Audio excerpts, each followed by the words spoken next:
Welcome back, Rangers Ed family. I am your host, Little Ed, and we are here with you live this week for episode 165, sponsored by Lucarelli Law. If you're in New York or Florida and need some legal advice, reach out to Dom Lucarelli and tell him Rangers Ed and Coach Ed sent you.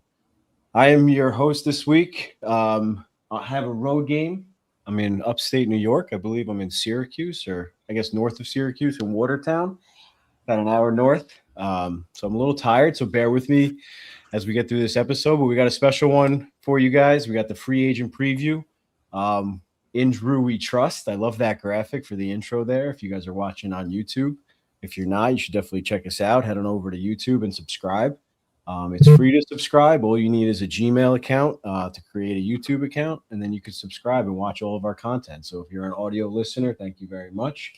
But definitely missing out a little bit on YouTube, especially Coach Ed's Bella Italia commercial that everyone loves, even people who have never met him before, which is phenomenal.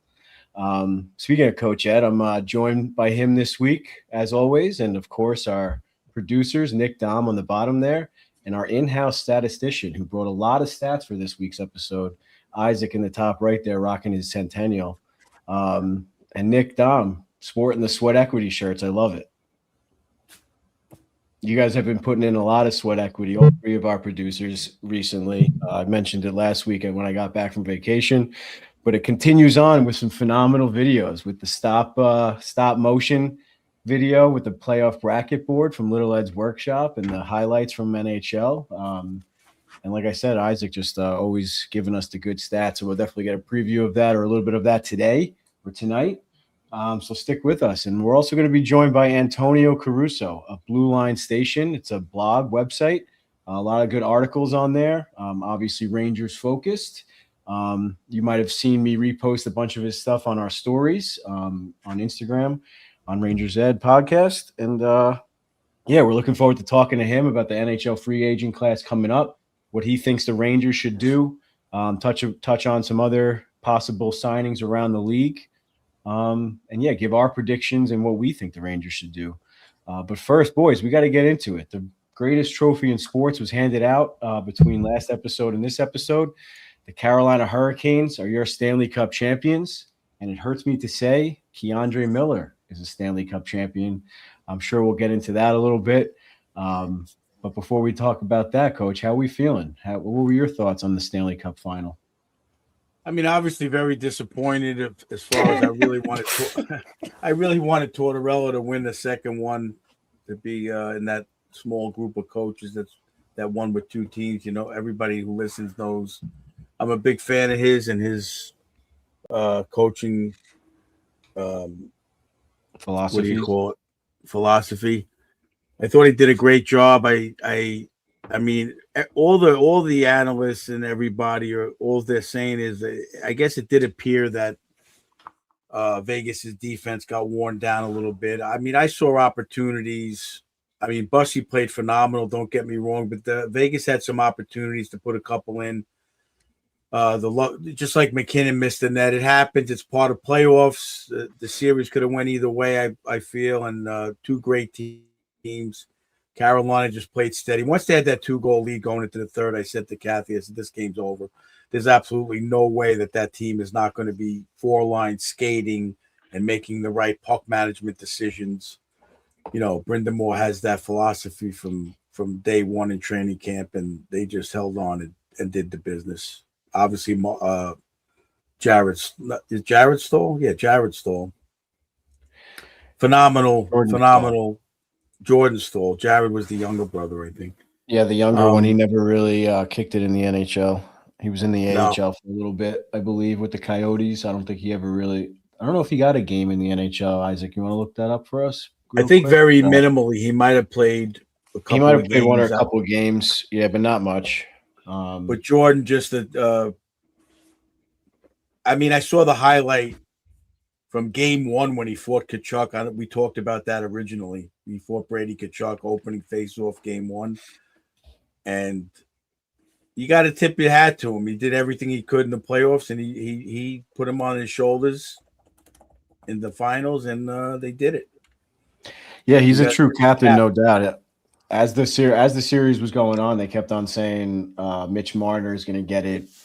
win or loss, kind of like what McDavid went through last year. First of all, I think it should go to the winner either way because if you win the Stanley Cup, there's someone on the team that deserves it. Yeah, I mean, that got him there. there's got to be. Yeah, I mean, obviously McDavid deserved it last year in a way, but at the same time, like he didn't get it done. So why is he the best player in the playoffs? I don't know. It's a little weird to me.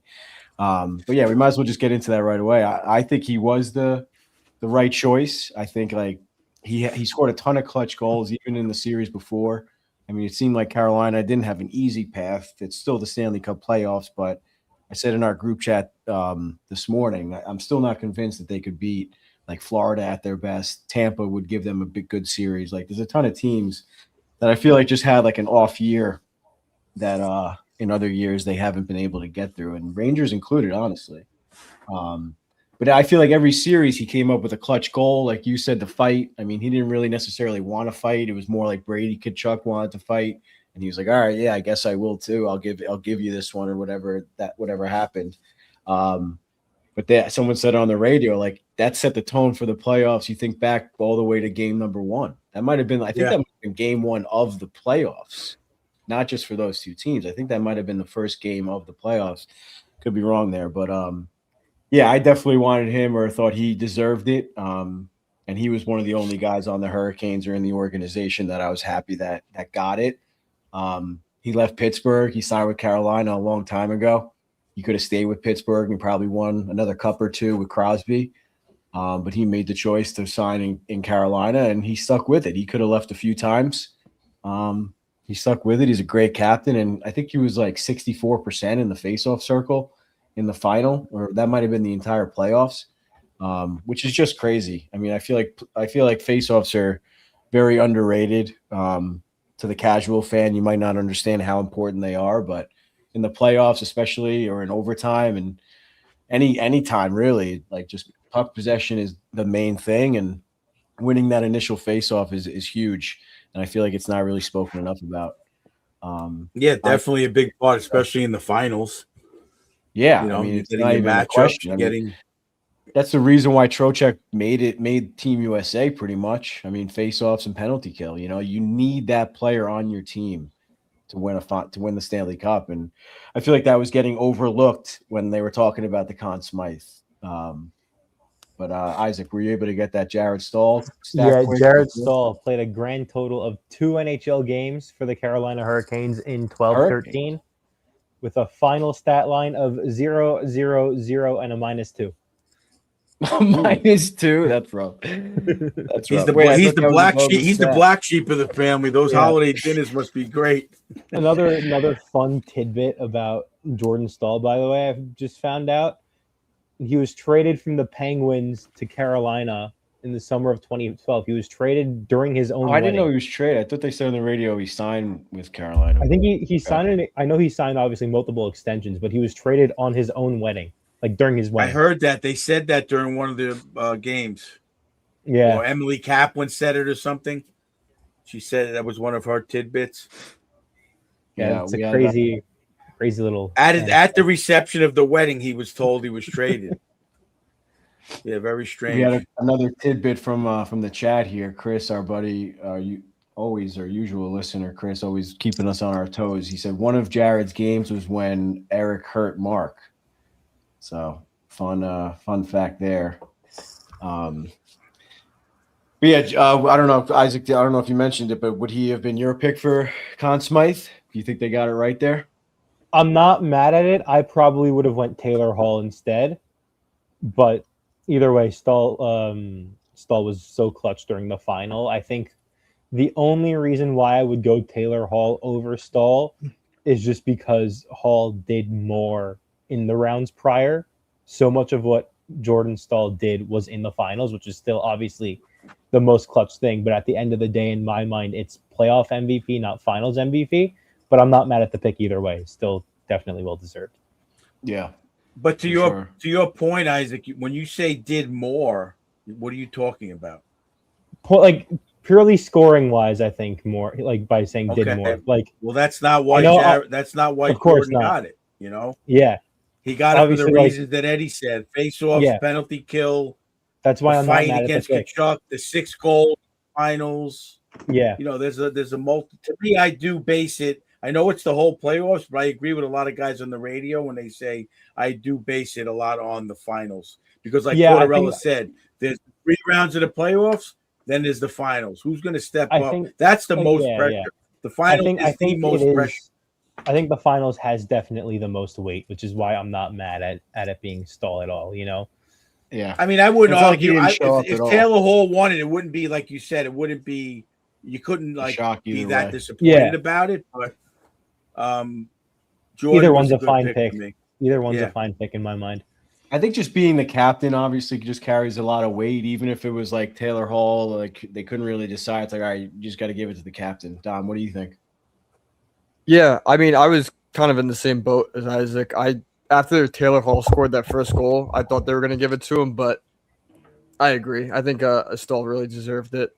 I just think that he was so important, especially with those face-offs. Like, you see them switching him out as soon as he wins or putting him out there for like clutch face-offs, and that gave him a lot of momentum. So definitely my pick, him or Taylor Hall. That's Coach Ed's favorite, the Fogo face-off get-off.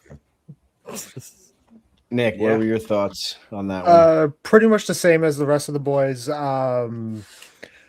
And a lot of people need to remember when it comes to Conn Smythe stuff that normally that's voted on during the game. Like, I'm pretty sure whoever they have voting for it needs to have their picks in by the third period. Yeah, 10 minutes left in the third period, I heard on the radio yesterday or today. So even if they do take into consideration what these players are doing throughout the entire playoffs, if they've had a decent playoff alongside somebody else and then have a really good single game performance in that last game, I mean, that's more than enough to win them a cup, win them the Conn Smythe. So I think that's why I feel like Jordan Stahl deserved it. But again, I also felt like Taylor Hall would have been a safe enough pick, but it really could have gone either way. I'm just happy they both got their cup.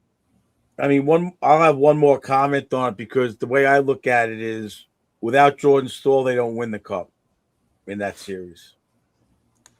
Taylor Hall was definitely a factor, don't get me wrong, but he was part of that line. But Jordan Stahl, I think out of this, what do you have, 6 goals, right? Something like that. Out of the 6 goals, I think 4 of them were like game tying or game winning. I mean, he was at the right place at the right time and made plays. He bounced that defenseman in the corner, came out and scored. He made like these phenomenal plays. Without him in those first 3-4 games, that series is 3-1 Vegas easily. Yeah, and could be a different series. I mean, again, don't take away from Taylor Hall, but what Jordan did in those first 4 games was really an MVP performance. Yeah, to me, 6 goals in the first 5 games, and then he didn't score in game 6, but that doesn't matter. He was still his usual defensive stalwart. But right, and that's what Chris said in the chat there. 6 goals. And Tortorella even said we can't move this guy when he was in the slot. He's huge. They didn't have They didn't have a guy that could move him. Yeah, he's just a farm boy that he's just got that strength. It's incredible. But I mean, I'm glad you brought that up, and I wanted to talk to you or say that to you, Coach. Is Brindamore doesn't really number his lines, and that's something we never really did, especially in the Chaminade days. But like that Taylor Hall line, and this is a good time to bring up what Nick wrote in the outline here to make me laugh a few times. Aho still sucks. Like, he's the number 1 center. Like, what is he doing out there? You got Taylor Hall, who's like 50 years old, putting up points. You got Jordan Stahl, who's 50, putting up points.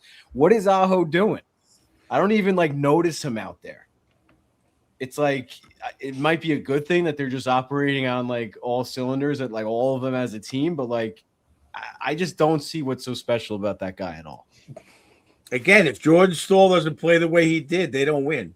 Yeah. That's the bottom line. Without him in the lineup, if he would have got hurt game 2 or 3, they don't win because Aho was not playing up to his ability.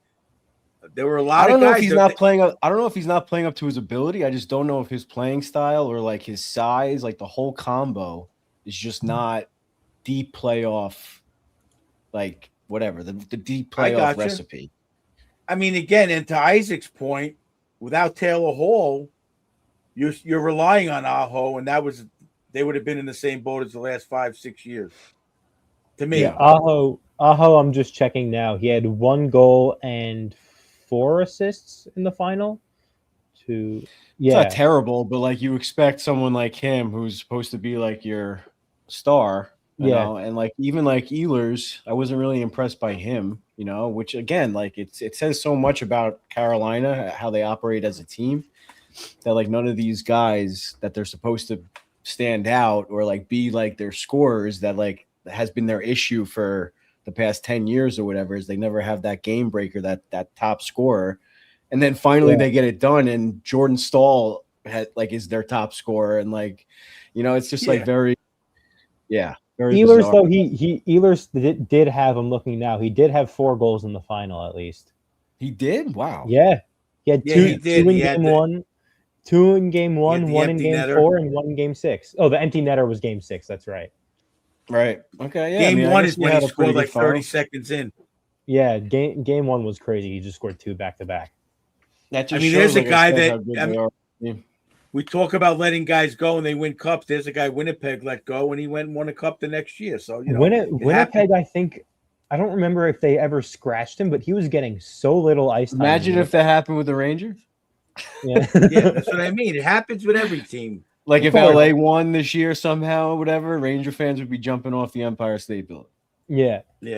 I remember though when Ehlers was in Winnipeg, everyone was saying they're not giving him ice time. He needs to get ice time, and the second he gets ice time, he's gonna contribute a lot more. Yeah, I mean, it was nice that he thanked the Winnipeg fans too, or shouted them out. I mean, like Eddie said, my goal was always to have 4 lines that you could put out at any time, and Brindamore did it. He evened them out. Tortorella was trying to do it, but what's his name? Carlson got hurt. That hurt his whole lineup.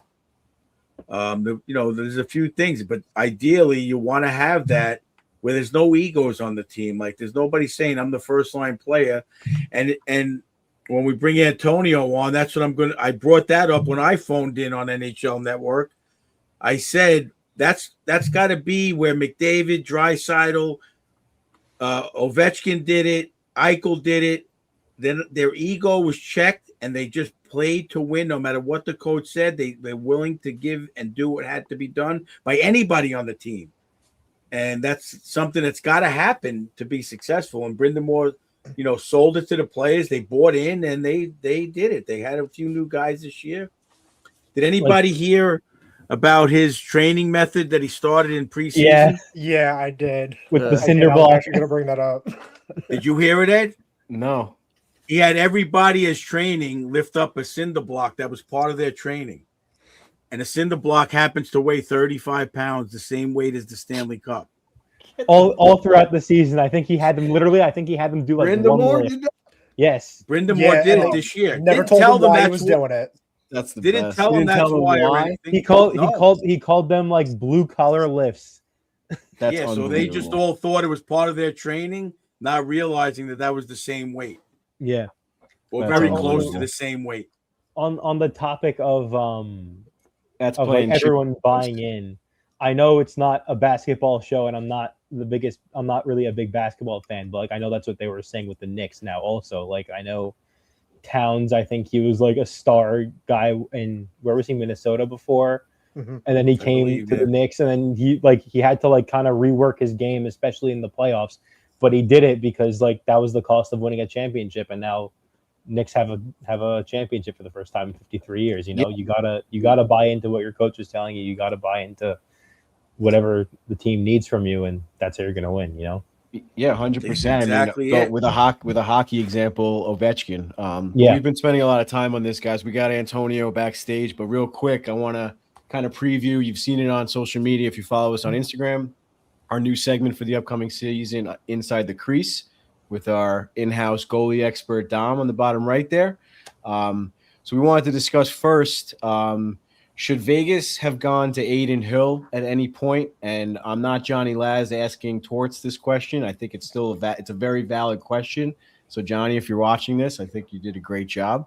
But should Vegas have gone to Aiden Hill at any point, or do you think sticking to Carter Hart was the right move? I mean, I'm not going to be as mean as John Tortorella right now. So I think it was a good question, Johnny, because honestly, when you have a 4 goals against in the finals, it's one of the worst Stanley Cup Finals performances I've ever seen from a goalie. And not for nothing, I think it shows from Carolina when you switch mid-series to your backup to Bussy, it shows what team wants to win more and what team is ready to make the risk to win. You know, the guy Bussy played 39 games and had 36 wins, I believe, or 31 wins. Guy was solidified and he was ready to play. And when they needed him to play, he played. Carter Hart was not ready to play in that final. Just from the eye test, had no game over 0.900 save percentage. Just didn't look comfortable. And even in that last game, when it's a series eliminator, you're about to lose, letting in soft goals, that first Taylor Hall goal we were talking about, just a really soft goal for a Stanley Cup final. You know, that's when you. I agree. That's when you. It was a beautiful shot, but you got to come up with that. Mm-hmm. If Shesterkin let that in, we would be pissed. Yeah, 100%. And you see, Bussy's not the greatest. I don't think he's anywhere near a Vezina conversation, but he played for the team. That's somebody who we're just talking about. He really wanted to win. That's the difference between wanting to win and trying to use your skill. And because Carter Hart, I think, is a better goalie than both Freddie Anderson and Bussy, just not built for the playoffs. Not yet, at least. So yeah, he was probably exhausted. I mean, he was he was rode hard the entire playoffs. I mean, I know they swept Colorado, but still, it's not an easy series playing that team, no matter what. But yeah, I mean, clearly Bussy was just well rested, 100%. You know, I mean, Brindamore made the right decision, although we found out later on that it was kind of more so that Anderson was hurt, that it was kind of like forced in a way, but still, like, it's the jury's out there whether or not he would have went with Bussy either way. And he made the decision to let him like have a little bit of a taste in that third period, which was smart, instead of just throwing him in fresh into a brand new game, at least in the game that they didn't think they were going to come back in that third period, at least get him some shots, get him some looks, and then start him in the next game, which they did anyway. But I agree. I think you got to, especially Aiden Hill won a Stanley Cup. It's not like you have read my mind. Go ahead. Like why wouldn't no you hit it right on the nail on the head. Why wouldn't you switch him out? 2 goals down last game. What do you have to lose? There's nothing for you to lose putting Aiden Hill in there. What are they gonna say? Oh, he won a Stanley Cup. He shouldn't be in. Like, the guy let up 2 goals. You're losing. It's the last game. That you're not the head coach next year. You don't have to worry about losing your job. Right. What is the hurt with starting Hill? Because what if you win that game 3-2? Then you have that decision to make. I'm going to start Hill because he's hot, and you're justified in benching Hart. So Johnny Lass, I don't think you're crazy for asking that question. Yeah, that was super. I mean, funny. That means anything. I mean, I don't think he's crazy for asking that question, but I'm going to play devil's advocate. I don't think if Freddie Anderson did not get hurt or was not feeling good, I don't think he would have made the change personally. I think that forced his hand a little bit. It made it an easier decision. Carter Hart let up 2 goals in the Stanley Cup elimination game. Vegas got 0. So yeah, you're right. His save percentage was horrible, but he played a hell of a game 6. In my opinion, to me, the game was lost in front of the net. A couple of the goals that they scored, I think at least one, I don't remember each one, was a screenshot. In game 5, there were a bunch of screenshots. I think I agree with the assessment on the radio that the defense and the team itself, they started losing the board battles that I was raving about early. And Carolina playing those 4 solid lines, I think just was too much for them to get through. I think they managed the puck better, but there were chances. Again, I always, the game could have went either way. If they win game 6 and then win game 7 and leave Hart in there, Tortorella is amazing for leaving him in there. It's one of those decisions that Tortorella is probably going to stick with for the rest of his life and say, that's the decision I went with. I don't disagree with you 100%. That's not an easy decision. And I don't think Brendan Moore would have made that decision. He would have stayed with Freddie if he wasn't hurt, in my opinion. But, whatever it is. I don't blame that Game 6 loss on Carter Hart. A couple of the other games I do agree with. He made a lot of good saves in that Game 6. A lot of good saves. I think there were 2 breakaways he saved that would have put the game out of reach in the second period. But, it is what it is. Either way, you couldn't have argued the decision to agree with you on that level. But give the kid a shot, see if he could do it. I thought he stepped up in Game 6 and letting up 2 goals. I thought was pretty good. Yeah, I mean, like I said, just the fact that he's an ex-Stanley Cup champion, it's not like he hasn't dealt with the pressure before or anything like that. Right. But no, the real topic the real topic that Dom wanted to discuss, right, Dom, is moving forward. The NHL might be going or gearing towards having more so the goalie tandem, especially in the playoffs for this reason, being a little bit more fresh, not having to play say 3 7-game series or even 2 7-game series, whatever the case may be. Having the 2 goalies to rely on no matter what, or in case an injury happens. If the Rangers make it all the way to the Eastern Conference Final or even the final, and all of a sudden Shesterkin blows out his knee or has a groin injury, knock on wood, you need to have a backup plan. So what are your thoughts there? Yeah, I mean, you kind of saw it with I know it was a different era, Coach. So, you saw it with Cam Talbot and Lundqvist when that whole thing happened. Cam Talbot stepped up, and that's why you need 2 good, fresh goalies. And I think utilizing that really helped Carolina win. I don't see a problem with it. I do, in Coach's defense, I do still see that value in having a really good number 1 goalie, but I also see how good it is to have that backup playing during the regular season, have him fresh, have him active enough to where he's not thrown into the fire and immediately is shell shocked. So, before we bring Antonio on, let me just get this in also. To your point, because Bussy played so many games, the team was comfortable with him in the net. It wasn't like they brought in a guy that played 5-10 games. So it's an easier transition. And they talked about on the radio in the Ed Belfour early 90s, early 2000s, goalies competed for that job and they hated each other. Like Georgiev was in that position. But in this day and age, the goalies are more like a tandem and they're a camaraderie. And again, they're living up to what's best for the team. And it's a friendly competition, but they don't hate that they're not in the game. And that because they're getting 20, 25 games, it's a better attitude to have those 2 higher level goalies where you're not surprised if they're in the net at any game against anybody. So I don't disagree with it in this era. Definitely. 100%. I agree with you. In 5 years, though. In 5 years, 5 years ago, it's a different story. Yeah, 5 years ago, it is yeah. Oh man. Yeah. All right, guys. Great job. Love talking hockey with you guys, but let's jump off. Let's bring on our guest, Antonio from BlueLine Station blog. You can find him at BlueLineStation.com. Correct, Antonio? What's going on? What's up, guys? Yeah, thrilled to be on the show. Got to listen to you a lot of times now. It's good to finally be on. I first met you guys actually at the Rangers Islanders tailgate at MetLife all those years ago. Yeah.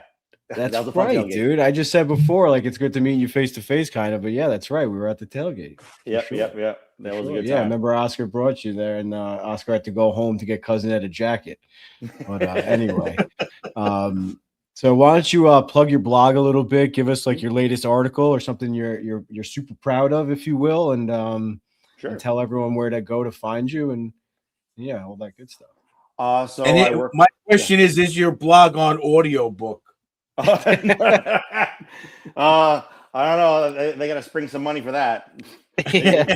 Well, here you go. You could have you could put any of your blogs on our YouTube channel whenever you'd like. Anthony. I really appreciate it. So I work for Fansided for the BlueLine Station, and it's an overall New York Rangers coverage kind of entity. And honestly, the way I got the job was pretty simplistic. It's honestly the same thing that you guys kind of do with your podcast, just just do it. Like, you know what I mean? Like, don't wait for anyone to give you a forum. Just go get it. I mean, I got this job via LinkedIn. So Yeah. I applied for it. You know, they asked me to write up all these questions and answer all these questions, like long form, put like a hypothetical New York Rangers article. Like I wrote about like Vincent Trocheck being hurt early in the season and how it affected the Rangers or whatever.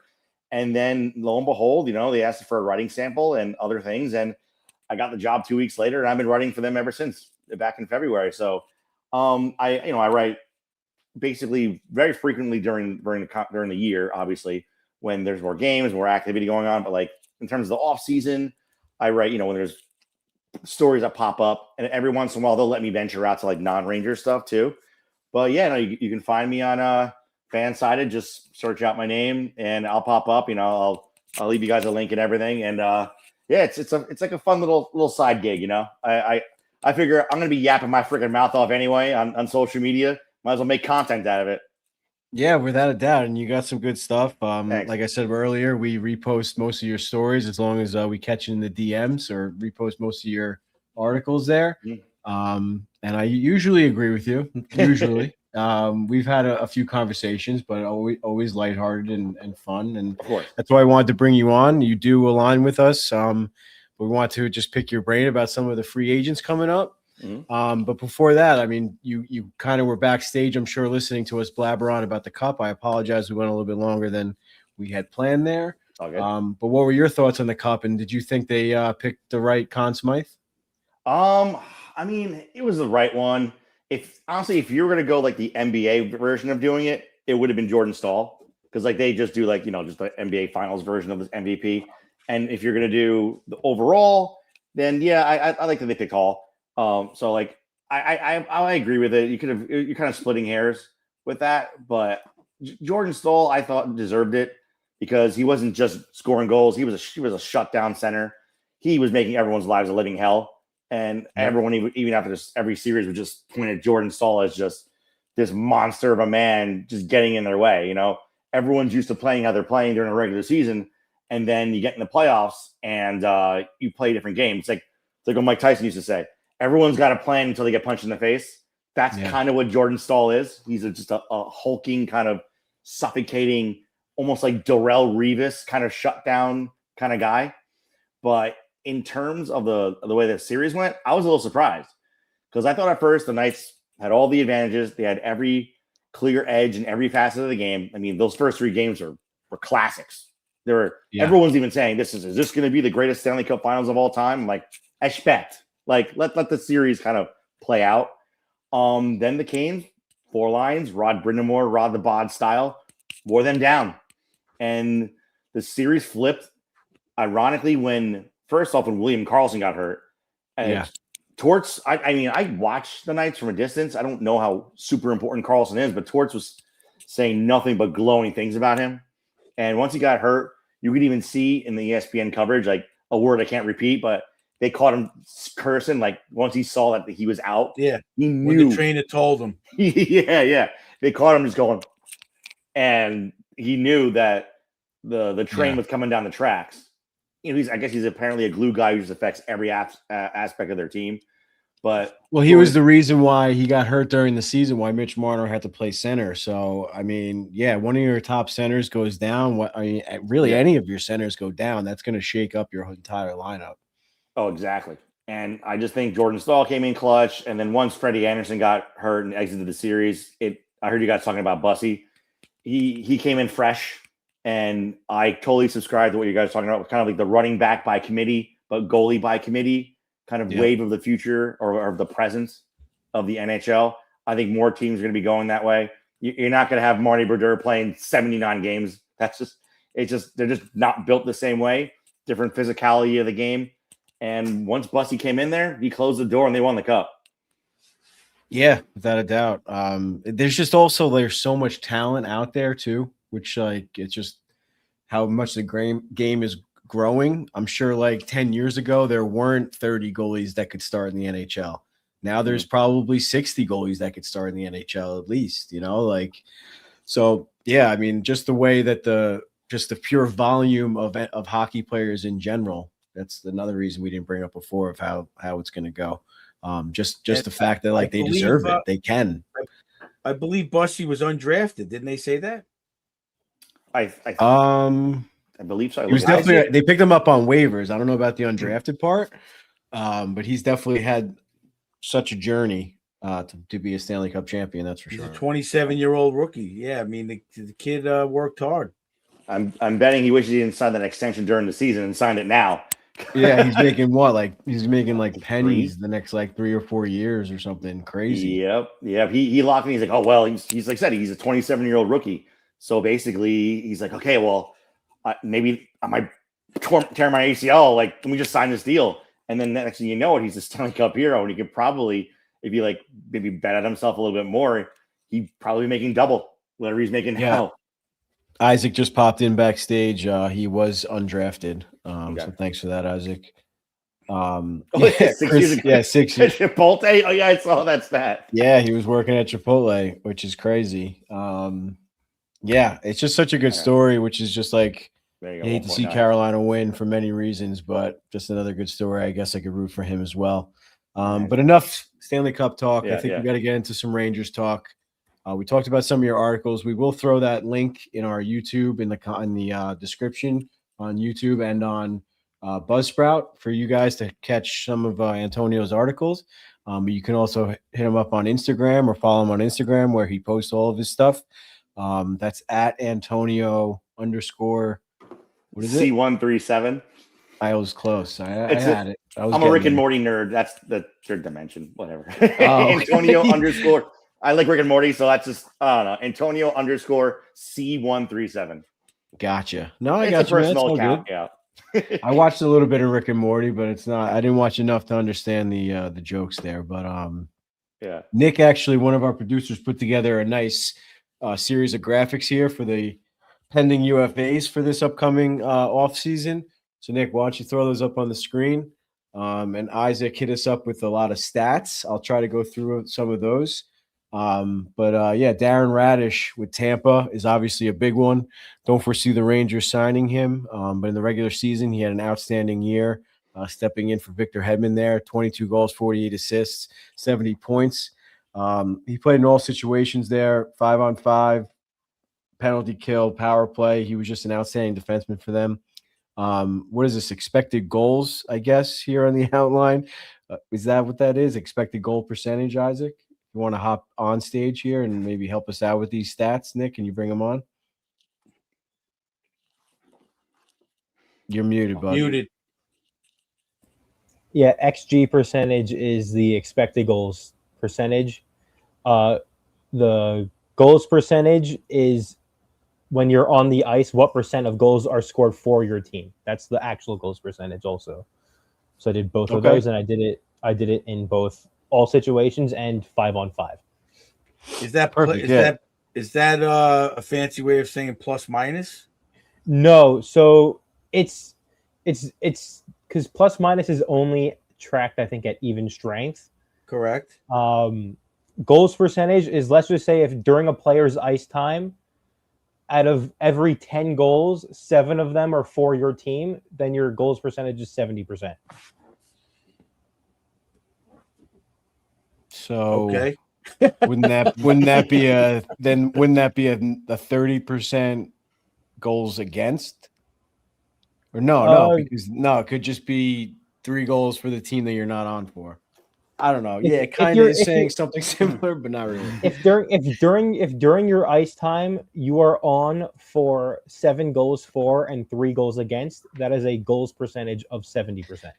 All right, so yeah, basically, so a minus doesn't affect your percentage. You're still on for the 6 goals regardless, or the 7 goals regardless. You're not losing a percentage by being on for a goal against, Coach. I mean, you still could. Like, you don't lose a whole point. It depends on how many goals for the whole season you've been on versus against. You know what stats I'm looking at? Yeah, I'm looking at the stats that are on the screen right now. Well, this is points. I'm with Ed. I'm not a fancy stat guy. And Chris just pointed out that he was Rangers property at one point. He was. But But at no point have I ever heard anybody say, "Bring up this kid Radish." Oh no, this was a complete right. anomaly. So I mean, I don't want to Like, hear fans saying, "Oh, we had him. Why did we let him go? Why didn't they know?" No one knew. The guy came out of nowhere. Good for him. I think the biggest great job again. A lot of teams let guys go. They let Bussy go. He's a Stanley Cup winner. You know, these things happen. No one ever said, Radish, why are we letting this kid go? But anyway, good for him. My question is, has anybody heard what's going on with Victor Hedman? Because that might be a factor in him re-signing with Tampa. No, let Isaac say what he was going to say quick. I was going to say, I think the biggest reason why Radish still has not been signed by Tampa Bay is because I think Tampa Bay, and I don't think anybody is really sure what to do with him, because this was like, I think a 20-point defenseman before, and then this season he just exploded. So they're like, if this was the norm, he's like a $9-10 million a year guy. Mm-hmm. But this is just one time, so no one knows what in the world to do with this guy, because they don't know how it's going to be next year. Is he just going to regress back to normal, or is he now just a 70-point guy? He's right. This is a little bit of an anomaly. Yeah, it's definitely going to be a gamble. Like he made $975K this year. He's 30 years old in his third NHL season, and like almost like Bussy, late bloomer. And then this year he's essentially a point per game player, and he's due for a major bag. So what do you do? Like, and also this is great timing for him. It's like almost like the anti-Braden Schneider. Like he had his best year in a contract year with the salary cap going up, and he's gonna get arguably, actually hands down, the biggest percentage of a bonus than anyone's gonna get of a contract that anyone's gonna get. He's gonna go from $975K to like $7 to $10 million a year. And that's a risk. He's older. It's just a matter of how long you sign that deal for, because like I think the reason why Tampa Bay hasn't signed him is because they don't want to give him $9 million till he's 37 years old. What do you do? I would, if I was a team like say Toronto, I would give him 6 by 6. Oh, he's a prototypical Toronto signing too. Like someone who does great for someone else. He goes to Toronto and just craps the bed. I think six now also is the max term, because the new CBA, I think free agents can only sign for 6 years, not 7 anymore. Oh, okay. Really? Now, real quick, I'll jump on for that one, Isaac. That's for RFAs. If you're re-signing with your current team, you can sign for 7. Yes, yeah, I know. If you're signing with a new team, it's 6. Yeah, if you're an unrestricted free agent, it used to be 8 and 7. Team, yeah, it used to be 8 and 7. Now they dropped it down to 7-6. Yeah. Okay. And even the same with Alex Tuck too. I mean, he's due for a huge payday too, and he's going to be 30 going to next year. It's almost a similar thing. He just has an established, presence in the league.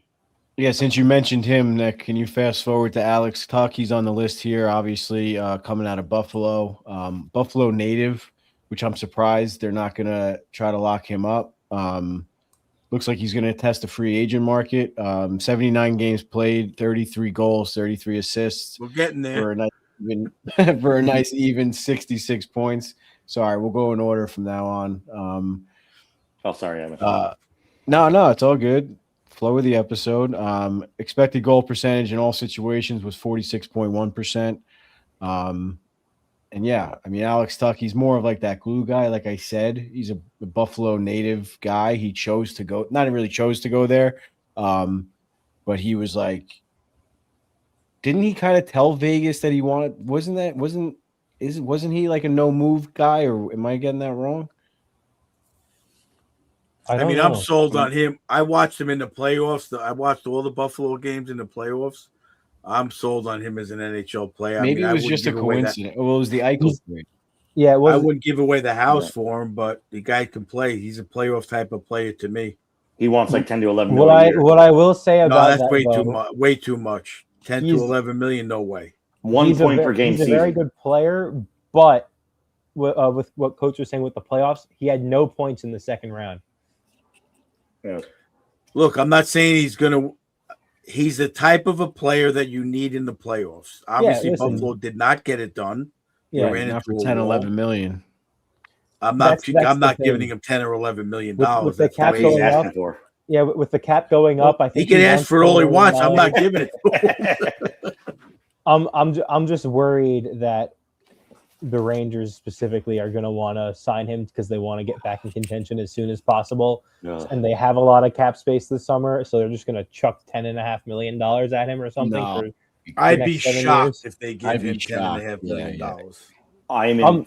I'm scared of it. That's all I'm saying. Yeah. Oh, yeah. No. You never know what James Dolan's breathing down Drury's neck. Drury is James Dolan's goon. He'll do. Well, now he's got that. He's got Knicks that. Just won. What's up with you?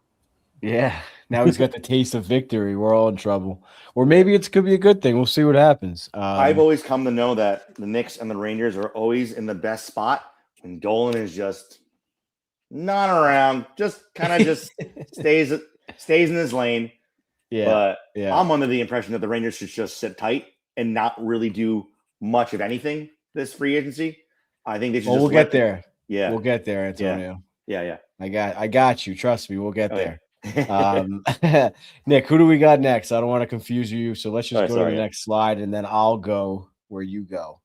So let's see who we got up on the next slide. If you're watching on YouTube, again, if you're not, quick reminder to definitely head on over there and subscribe. Who do we got next, Nick? Rasmus Anderson, defenseman out of Vegas. They just got him from Calgary. Had to give up a decent amount for him, so you got to think they want to re-sign him. 81 games played, 17 goals, 30 assists, 47 points. In all situations, his expected goal percentage was 48.4, 5-on-5, 49.6. And he had a pretty bad shot percent. No, not pretty bad, 9.6% shot percentage from the blue line or from the point. And previously, his career was 4.8%. So something happened with Vegas towards the end of the year, maybe. What was his expected goals? Expected goal percentage was 48.4%. Would that be a stat that would read into? And then his goal percentage was 52%. Making the good breakout passes and being on the ice because that's what I'm interested in. The 17 goals is nice. The 30 assists bothers me.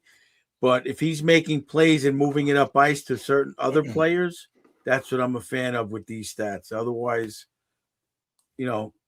I'm happy with the Rangers D. Signing this guy to me wouldn't make any sense to me. But what do you think, Antonio? I think he'd just be more of the same. I think he would be kind of wasted on this team and just he'd be fluff. I mean, in terms of having Adam Fox and Gavrikov, and then Schneider, who we hope bounces back even a little bit, and then you got Borgen and maybe just Drew Fortescue kind of makes the cut. So I think he'd be a waste of money. I think he'd be like a $5 million plus a year guy who we would have been eventually. Yeah, it says $4.5 million here what he's previously making, but he would command something in that range, and then he'd be a guy we'd probably hide in the third pair and just eat money. Yeah, he only had 6 assists in 22 games played in the playoffs, and all of his percentages there, goals and expected goals, were pretty much the same as the regular season. His shot percentage was obviously 0, not scoring any goals. Previously in the playoffs, it was 13.7%. So yeah, he didn't really have a great playoff this year with Vegas. I guess he was kind of just solid. But he didn't really stand out. It's not like he was a Noah Hannafin or a Theodore or anyone like that. Some people, Isaac says, Isaac's saying backstage. That's a lot of money, man. The cap is going up, but we're gonna have to get used to some of these numbers, I guess. There's gonna be a lot of these guys who are on the free agency list as you go through them. They're gonna be due for bigger paydays than they deserve because you got to spend this money. The cap's going up, and the GMs are gonna spend it. Yeah, and there's just simply it's just not a good free agent class. Mediocre. So people are gonna have to just figure it out or just take less money. The Tuck situation now with the Anderson, those are 2 contracts that I wouldn't be giving out. Who we got next, Nick? Should be the last one. Is it Bobby McMahon on the UFA? We got Bobby McMahon out of Seattle, 78 games played, 29 goals, 17 assists, 46 points. In all situations, expected goal percentage was about 47.2%, and his actual goal percentage was 50.8%. So a lot of these guys are pretty much just hanging around around there. Darren Radish really stood out this year. But the other guys, the other UFAs this year are hanging out at that like 50% range. He had his 15.85% shot percent. Sorry, I'm still getting used to all these fancy stats. And previously in his career, 11.5% shot percentage. So he's nothing special. 29 goals, 17 assists, 46 points, obviously. Nothing really to shake your head at or whatever, tip your cap at, whatever the saying is. What is his expected contract? 15 and a half? That was a joke. I was going to say 20 million. I'm not seeing Bobby McMahon on my screen, Nick, but if everyone else is seeing it, that's okay. I'm still seeing Rasmus. Yeah, same here. Oh, there we go. There we go. But all good. So yeah, Seattle. It's not someone I don't foresee the Rangers bringing him over. But do you guys see Seattle possibly re-signing him? I mean, this is a pretty weak class. I mean, I've heard of him, but obviously he's nothing special. He's in my opinion, he's just a bottom 6 glue guy. And I mean, I've watched a lot of Seattle games, and the way the Kraken play, no one really stands out. It's all kind of equal. It's weird. No one really kind of is kind of highlighted on that team, even with their power plays. There's no one who really gets big stats. So with the way the Seattle Kraken kind of play, I mean, he fits right in with them. Even with our boy Capo Caco, he's fitting with them because it's just of their style of play. So I don't think that really leads to a free agent kind of expectancy of Bobby McCann really commanding any big money. I think he resigns with them because he just fits with their kind of like no name kind of no like he fits their MO. Like he's just a guy. It's like there's a term in fantasy football called JAG, just a guy. That's Bobby McCann, just a guy. Yeah, just steady. I mean, whatever. 29 goals, 17 assists is a little disturbing. That's weird. That's Chris Kreider numbers. Yeah, it's you just never know with that team. I've watched them so many times. There's been so many games where the Seattle Kraken, they'll drop like 8 goals out of nowhere and then just like not be able to score for the next 5 games. They're it's such a weird team. Yeah, they got to figure it out. I mean, they have great uniforms. I'm sure like games are fun to go to and stuff. It's in a great location. They got to figure it out. They got to figure out like a big free agent signing or something. Obviously, Panarin was offered that big deal by them, and he turned it down, I guess. Yeah. Great nickname for their arena too. The fans call it the Crack House. Yeah, I'm sure it's a ton of fun. I'd love to get out there at some point. Maybe when we go to Vancouver in the future, get down there to Seattle as well. I mean, I don't see any of these guys so far that we need because not at those prices anyway. No, I think like Antonio hinted at before, the answers are within here, within the team. So let's just quickly touch on what I think is a little bit more interesting around the NHL is the RFAs compared to the UFAs. And just to get it straight, RFAs you're allowed to offer sheet, correct? Mm-hmm. Yeah, so this is where it could get a little interesting now that the league is getting a little bit more cutthroat over the last couple of years with some offer sheets being thrown around, and obviously Vegas is always stirring the pot a little bit. So I have a feeling other teams are going to start dipping their hat into that as well, because, like I said, I mean, there's 32 teams now. You got to gain an edge somehow, and if you got that cap space, kind of like the Rangers do, and if you have the draft picks you're willing to give up for the right piece. I'm not saying the Rangers should do any of that, but I think it's an interesting move that GM should definitely start consider using. So who do we got first on the restricted free agent list there, Nick?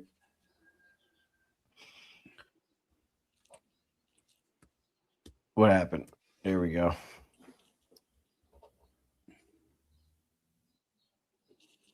We got Jason Robertson out of Dallas. We're going to kick it off here. I'm actually surprised. I feel like this guy's been in the league forever.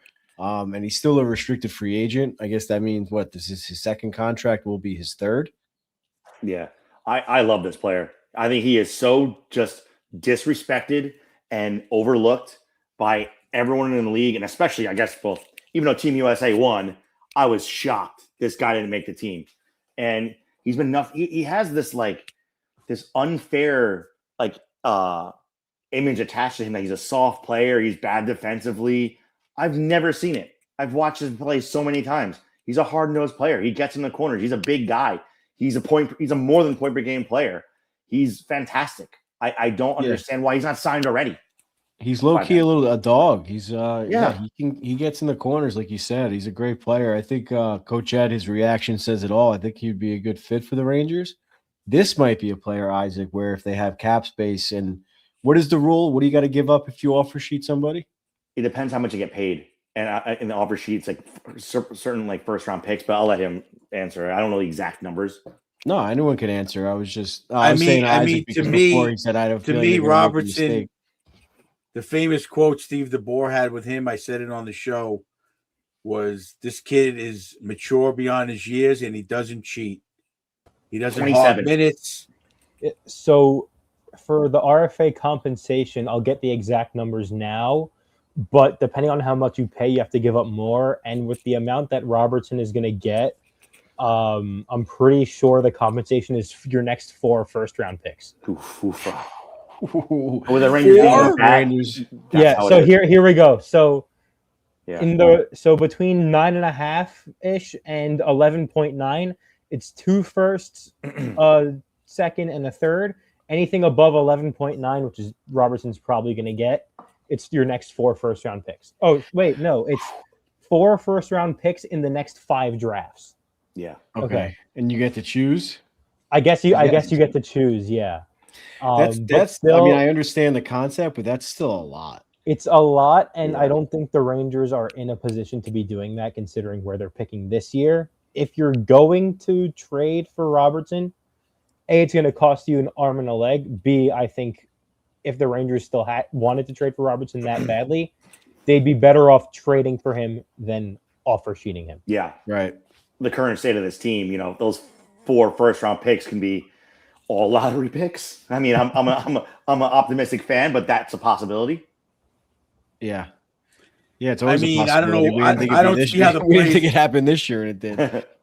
I don't see how the Players Association voted that deal, and that hurts the player to me. Yeah, because who's going to offer him money and give up 4 first-round picks? That's crazy. Well, it's more so like last year the Oilers lost Garnet Hathaway and who was the other guy? Something with an F, I think. I can't think of it right now. But the Blues offer sheeted them. It didn't cost them that much. Those guys only make like $5 or $6 million, but those are the right pieces. Didn't work out for the Blues. Obviously, they didn't have a great season, but those are the pieces that you want for the playoffs, and those guys don't cost as much. I understand. I understand the concept. I understand the concept. It's a compensation thing, but 4 first-round picks. Well, yeah, you're thinking that's a lot. The theory of it is you're getting a player that you would typically draft in the first round, and if you're signing him for this contract, you're going to have him for the next 5 years or whatever, playing in his prime. I understand the concept. And then realistically, you don't really care about your first round picks. If you're going to get a player like this, you're in win now mode anyway, which the Rangers aren't in. So that's that's what Isaac said. It would be silly to do. But hey, crazier things have happened. But I wouldn't be surprised if Vegas did it because they don't give a shit about their first round. No, they're just assets. First round picks are just assets to them. They're just right. They're literally poker chips. Yeah, they just have a deck of cards of all right, here's my 2026, here's my 2027, go fish. But look at Vegas. I mean, that's the other debate that's on the radio all the time. I'm sure you heard it, Antonio. They talked about going the route of Vegas and just getting these bona fide number 1 picks already, like Marner, Eichel. I mean, I don't know if Stone is a number 1 pick, but he's definitely a big part of that team. So to give up, if you get a number 1 draft pick, you can only have so many Connor Bedards. First round. And have 4 of them, right? Yeah, they're first round picks. Yeah.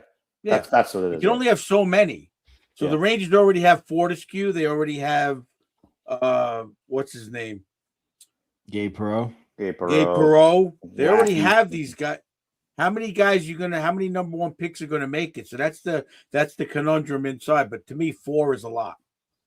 I could see giving up 2, maybe 3 for a guy like that, but 4 is a lot. Yeah. Isaac is saying Vegas can't even offer sheet him if they wanted to. They don't have 4 of their first in the next 5 drafts. Well, there you go. Yeah. That proves my point that they don't care about them. But no, I guess they wouldn't be able to. But I guess they could try to trade for him too. But I'm not disagreeing. I think the Rangers could do that. I wouldn't mind them doing that. I think it'd be a big roll of the dice. Yeah, but what Isaac's saying is like they're better off trading for him because they can actually give up less. Yeah, I understand that, but they could try to do a Marner situation like the sign and I know, but Dallas is in a better position not to do that. They're better off holding out. Yeah. Okay. Well, Dallas in theory want to trade anyway because they would want they're a win now team. So they would want quick assets. They wouldn't even, first round picks probably wouldn't be great for them right now. My point is, real quick on this, if you get Robertson, that's a big piece to the team they have right now that could push them to be somewhat of a contender in the playoffs, and their first round picks would be late.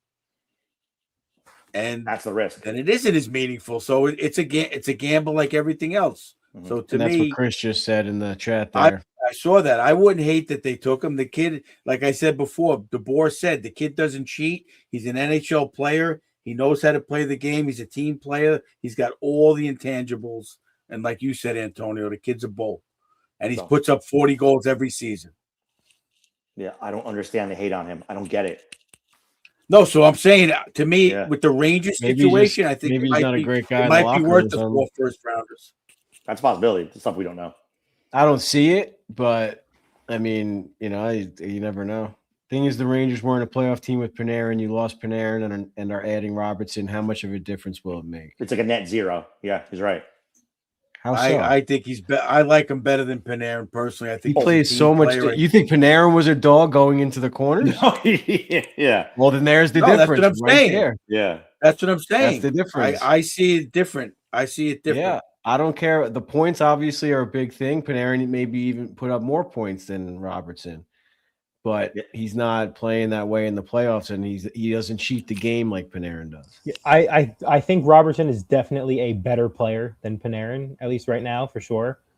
But I'm just saying, like, you subtracted an 100-point guy, you're adding an 100-point guy. I know obviously Robertson does other things too, but how much closer to playoff contention will that? It's not a net zero, it's a little bit more than a net zero. Yeah. But they weren't a playoff team. They weren't even that close with Panarin on the team.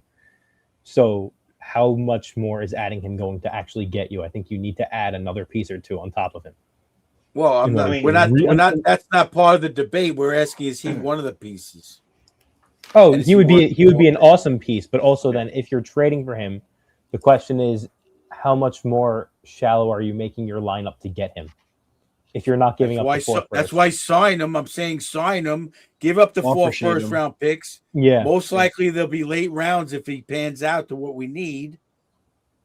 Or flat out trade for him. Mm-hmm. Like said. All right, team offer sheet Robertson. Let's go for it. Start spreading the news. But yeah, he's a great player. Definitely something to think about. Who do we got next, Nick? Nick Robertson. Go right across the family tree there. They're brothers, right? Cousins or brothers? Brothers. They're brothers. Yeah. What'd you say, Nick? They're brothers. I said they're brothers. Oh, okay, cool. 78 games played, 16, 16, and 32. Not as good as his brother, that's for sure. All situations, expected goal percentage, 46.3. Everyone's like 46, 46. Is that like, what? Is anyone better than that? I guess I didn't read Jason Robertson's. He's a 65% and a 70% goals percent. So that's goals expected percentage. So that's actually pretty high if I'm understanding the stat correctly. Yeah. And his shot percentage is 15.3%, which is pretty damn good as well. But back to Nick Robertson. Pretty mediocre player. 12.6% or shot. God, stop saying percent first. Shot percentage, 12.6, which is pretty good too, I guess, for a middle of the pack player. So I guess he's not getting as many opportunities to shoot, but he is capitalizing on the ones that he does. So, that's this why would be an interesting player. Yeah, it's like you're saying before, like a player like this, not specifically him, but a player like this is one you do offer sheet because it's not going to cost you so much. Like if you're going to offer sheet Jason Robertson, his brother, his much better brother, then you're giving up the house. But if you offer sheet a guy like this, like what happened to the Oilers, then that's more of a better risk, and you're getting more bang for your draft buck. Right. And he's kind of like a good example of a guy who should get offer sheet. It's like, and then you also have to see like what the Leafs or whoever you offer sheet, like what's their cap situation? Like, can you prey on them? And that's basically what happened to the Oilers last year. They were just to the brim. So they got preyed upon. That's kind of how it works. Right. Yeah, definitely interesting. I would love to see something like that. So yeah, on my desk by tomorrow morning, Antonio, an article, the Rangers should offer sheet the Robertson brothers. Typing it up right now. There you go.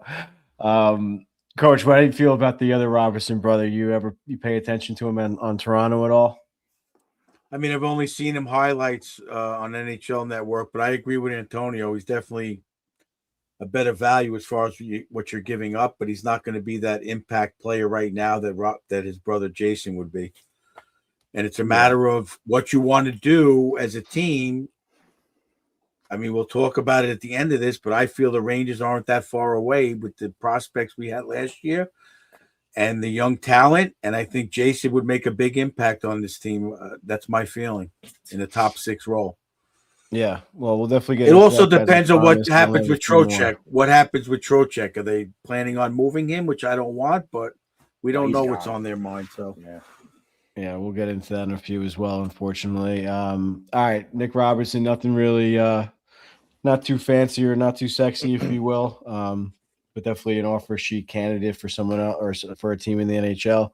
Pavel Dorofeyev, he had a pretty good playoff. His expected goal percentage in the playoffs was 64.8%, and his goal percentage was a 69.2 in all situations. 5-on-5, he was around 50%. Shot percentage was a 20.7 over the course of the season, which is pretty damn good. It's better than Robertson's actually. And previously it was only a 3.7. And Isaac has here worth noting he only had 9 playoff games before this season.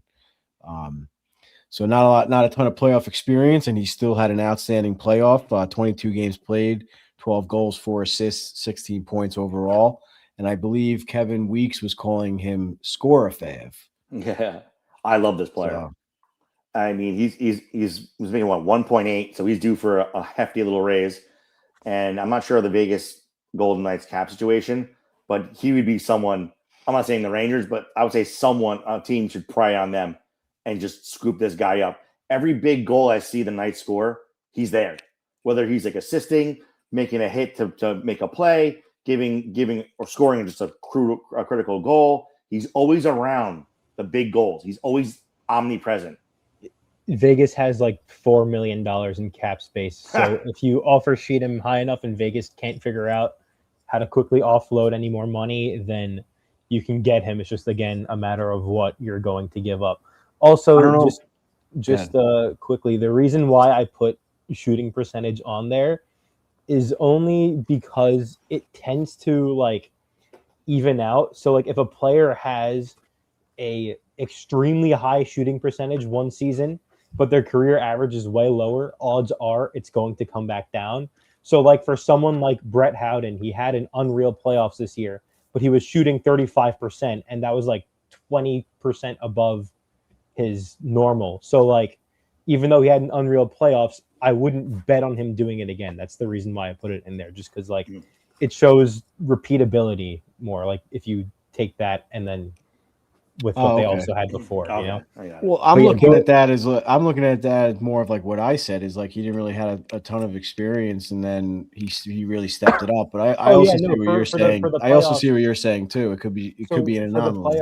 For the playoffs, that's why I made that note. 3.7%, but 9 games is not a big sample size at all. I wouldn't expect him to shoot 20% in the playoffs every year, but his regular season shooting percentage, what did I say it was?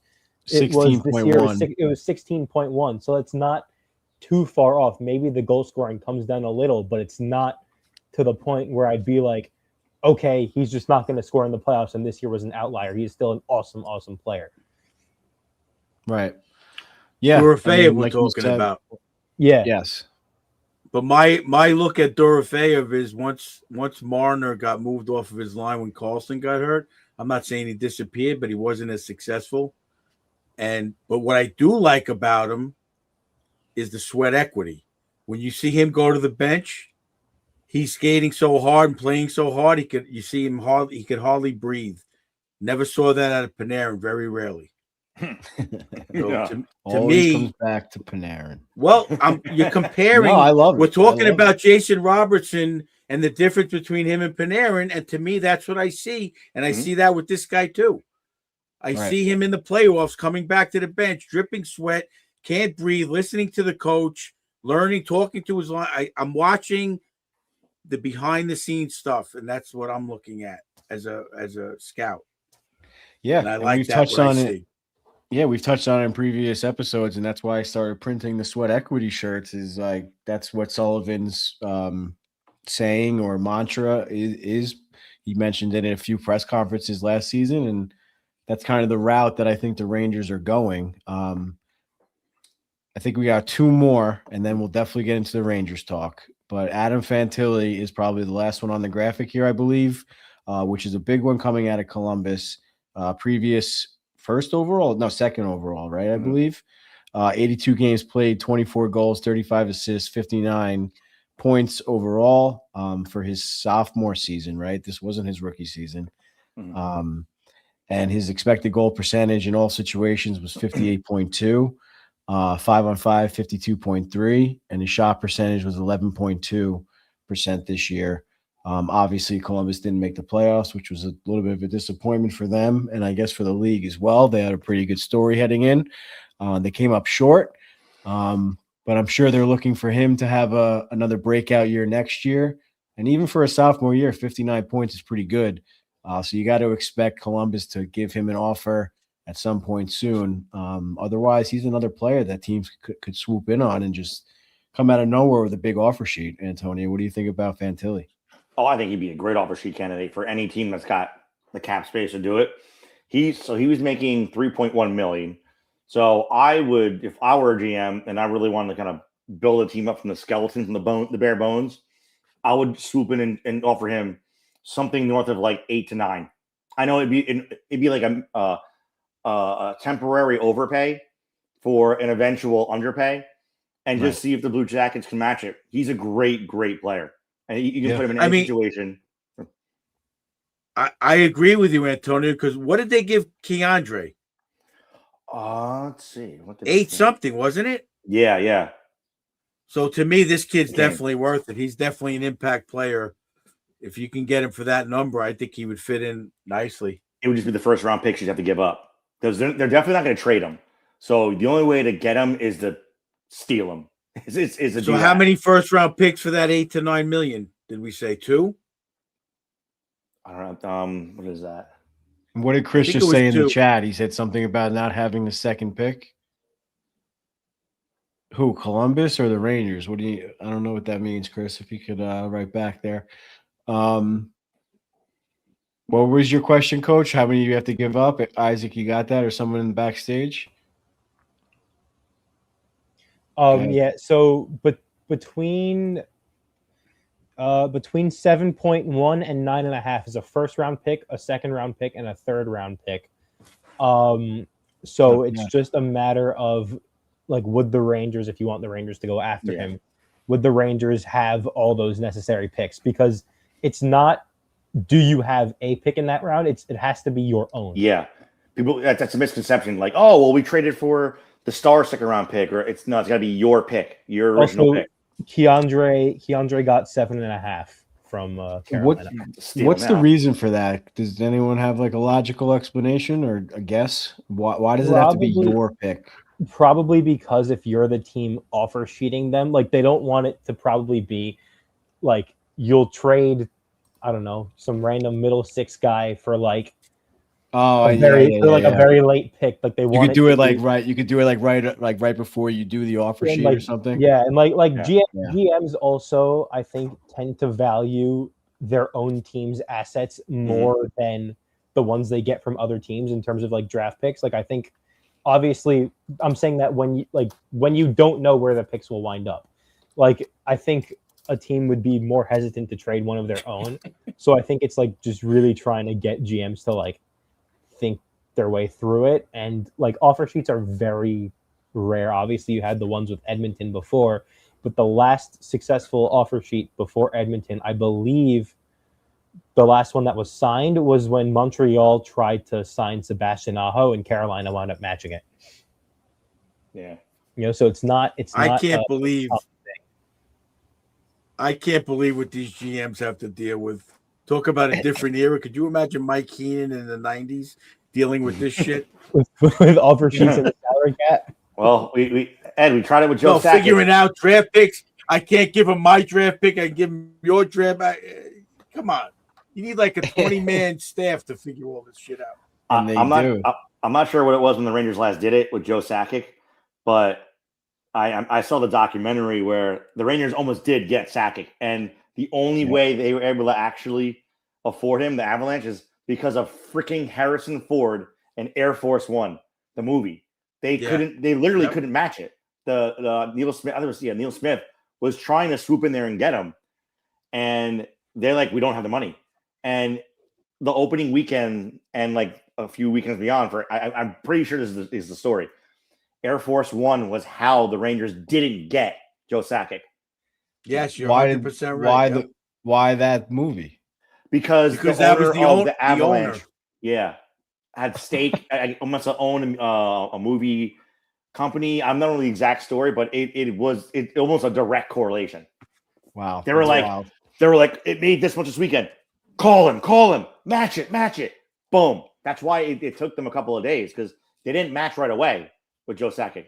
They were on like the hook for like, what was it, Ed? I mean, like 2-3 days, something like that. Like it lingered. I don't remember exactly. I actually, I wanted to watch that show. I didn't get a chance to watch it, but I remember it happening. We thought the Rangers were getting him. Everybody was excited. And huge. I also remember like 8-9 million a year, something like that. And the Air Force One was how it happened. Something about the opening weekend, something about the box office. They took that money, siphoned it right out, right to Joey Sakic. Right in his pocket. Unbelievable. Yep. Well, the last one we have on this list here is Jordan Spence from Ottawa, but we didn't have a graphic for him. Nothing really to talk about with him. Very middle of the pack player there, but he did have a high expected goal percentage. The reason why I put Spence on here is because in my mind, at least for defense, he's one of the more interesting ones that I think the Rangers can go for, and that's because in 24-25, he played with Gavrikov and he put up some really good results with him. And then the Rangers now in the draft, in that 5 spot, there's Karels and Albert Smits, I think, are 2 of the defensemen that are projected to go in that area. And a lot of people are saying Smits can be in the NHL as soon as this season. So if they were to have Fox, Smits, Gavrikov, and Spence as their top 4, I think personally, it could be very, very interesting. That's the only reason why I put Spence in there. I just wanted to talk about that briefly. So do you think for a trade or for an offer sheet? I don't know, because I think he's projected to maybe, like get $4.5-ish million a year. And that for an offer sheet would give you, it's only a 2nd round pick. The issue is when you offer sheet, the team has a chance to match it. And I don't know Ottawa's cap situation off the top of my head, but I would imagine with the cap, it just went up $8.5 million or something like that. So I would think that they would probably match it. But so maybe I might lean trade just to secure the rights there. But yeah, I just thought that he was an interesting player to put on there, because 30 points, but he's also a defenseman, and he had good results with a guy that we already have. So you kind of know how that would work. Yeah, that's a good point. I'm glad you threw that on there. So thanks for popping on and explaining that and cutting me off there. Sorry. I think that no, that's good because I was about to be like, oh, why is this guy on the list? But that makes a lot of sense. So that kind of segues into the Rangers talk. He's not going to play with Gavrikov. Yeah, that's the only thing is that you would need to separate Gavrikov and Fox, and the only way that I could really see the Rangers doing that would be if they drafted a defenseman who was ready to go, and then just decided we're going to put you top pair minutes to start your NHL career. Either way, though, Spence also he on Ottawa this year. He also did have good numbers. He played with, I believe, Sanderson, and he played with Chabot a lot, and he also put up good numbers with them. So it's not like he only did well with. He actually also played with Tyler Clevin, and he also did well, at least based on brief looking at it. So it's not like he only did well with one guy. It's just that like, we have a guy with chemistry that can play with him. Yeah. Well, that kind of segues into the Rangers talk because I wanted to discuss or kind of bring up Gavrikov's situation. There's some rumors or speculations that he might want to be asking for a trade to get out. He wanted to play with Panarin. He wanted to be on a cup contender with Panarin, blah, blah, blah. I saw one Instagram fan page or whatever post that maybe he'll go back to LA. Antonio, are you hearing anything about anything like that, or what are your thoughts on that whole situation? This is the first of me hearing it, and it would kind of break my heart if Gavrikov left because he's been nothing but great for the team. And if that's what he wants, I mean, if you want guys to want to be here. I want people who want to be Rangers. And if that's true, and he wants to go, and he didn't sign up for a retool or rebuild or whatever, then I mean, I don't know. I would kind of give him what he wants because I mean, you might be getting more back for him. Like you signed him for a certain deal, and he showed a scoring prowess, a flair for the dramatics. And if I wouldn't want to trade him because I like him a lot. But if he's going to be in a situation where it's a guy who doesn't want to be here, like Drury kind of said that in like I think the press conference leading out of the season. Like we want people who want to be Rangers, and if this guy doesn't want to be a Ranger, and he wants to go, and he wants to go back to LA, then you know what? No pun intended, get a king's ransom for him because he upped his trade value. I would do it if that's what he wants. Right. First of all, LA's retooling also. They're not any bona fide playoff team. No. Second of all, to me, his body language after Panarin was traded, he looked like he was having a ball for the rest of the season. Yeah, that's why I didn't see him pouting. He was playing like he was a young kid. Yeah. I don't see it personally. It could be true. It could not be true. But he looked I mean, I probably said it on one of these BS pages that we all love to follow. Yeah. I'm going to try to find it to see if it was. No, I'm just saying I don't see his body language showing me that. Yeah, even when they were officially like mathematically eliminated, he looked like you're right, Ed. He looked like he was having fun. He looked like he was happy. Yeah. But I mean, you never know. Like, but we were. No, you don't know. You don't know. Yeah, in the hockey world, we're over. Yeah, in the hockey world, we're very acclimated to this. There's a lot of insiders who claim to know things and they don't know jack. I agree. So like I know, like, just a segue with my articles, I never in any article I write say insider information or I know this. I always put my opinion. I never put I know something. Yeah, this is Fireside Rangers, which I don't even know, man. It looks like a lot of their posts are clickbait. Which is not surprising. I can't stand it, and it's not something that we'll ever do. So, yeah, I appreciate that, Antonio. You say like you just keep it your opinions because we were talking about that in our group chat today about Puck Empire, which is another like page that like kind of like says like, oh, I pride myself on my sources in this, that, and the other. And then he was chirping someone the other day about listening to him and not paying attention to that it was a parody or some shit. It's just like pick your lane and stick with it. It's just garbage. It's led him to follow Puck Empire. It's led him to put the source like in every post he does. He puts like, Dave Pagnotta or EJ Radic or whatever. He'll put like, well, who says it now? Because he's gotten chirped a lot in the comments. So he tries to double back. But you're right. He engages fans in like kind of a toxic way a little bit sometimes. Yeah. It's fun. Yeah. Well, yeah. I guess you got some time to kill, but I don't have time Matt for Murray's fun. Yeah, parody pages trying to trick me into like trade rumors and stuff. I don't have time for that shit. Anyway, so yeah, let's get into the Rangers talk. Round out the episode here. You said a lot the other day in the group chat that we Nick included on the outline here, but why don't you just give your little like, I don't know, State of the Union spiel. Yeah, State of the Union spiel, whatever kind of intro, the free agent talk for the Rangers or the free agent season talk for the Rangers with what you think the Rangers should do or what Chris Drury should do. In my opinion, like I said, the Rangers should stand pat and not pursue any free agent aggressively unless they get their price and their man, and that's that.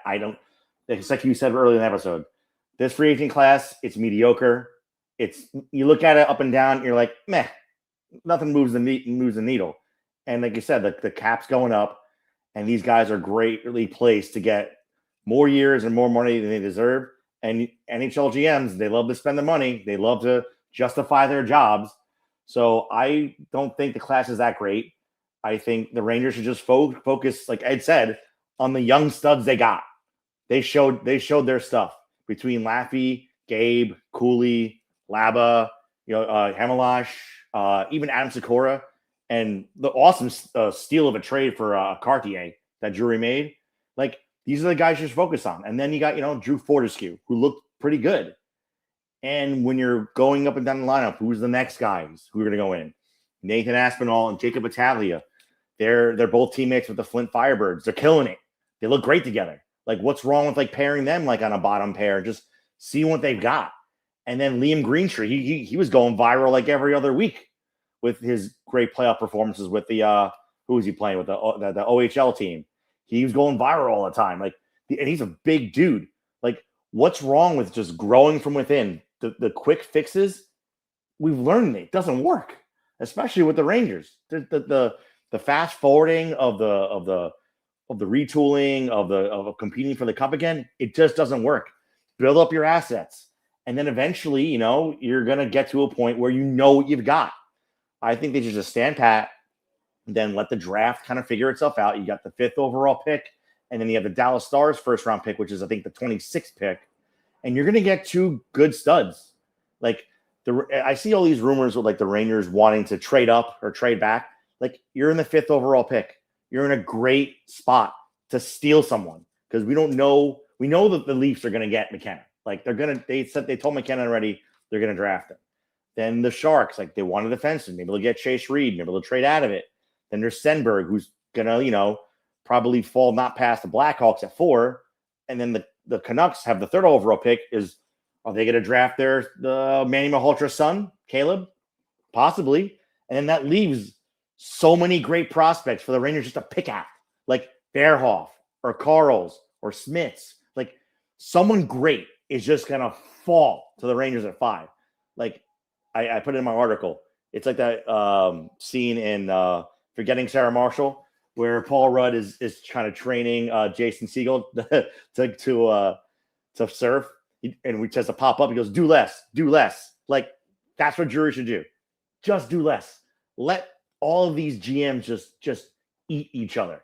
And then eventually you're going to have a good, clear plan in front of you. And I just think the Rangers should do that. And obviously it sucks, Ed. I don't want Trocheck to go. He encompasses everything they need.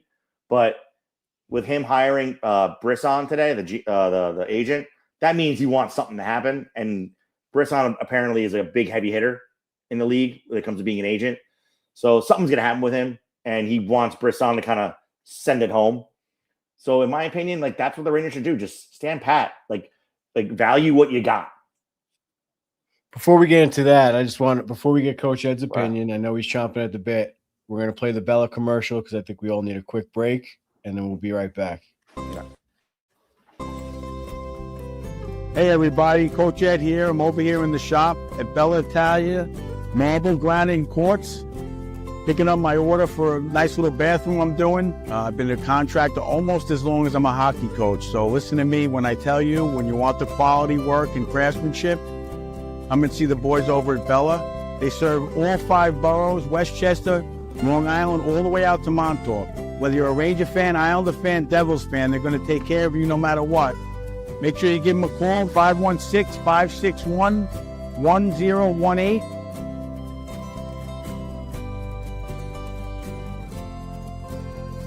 Let's go Rangers.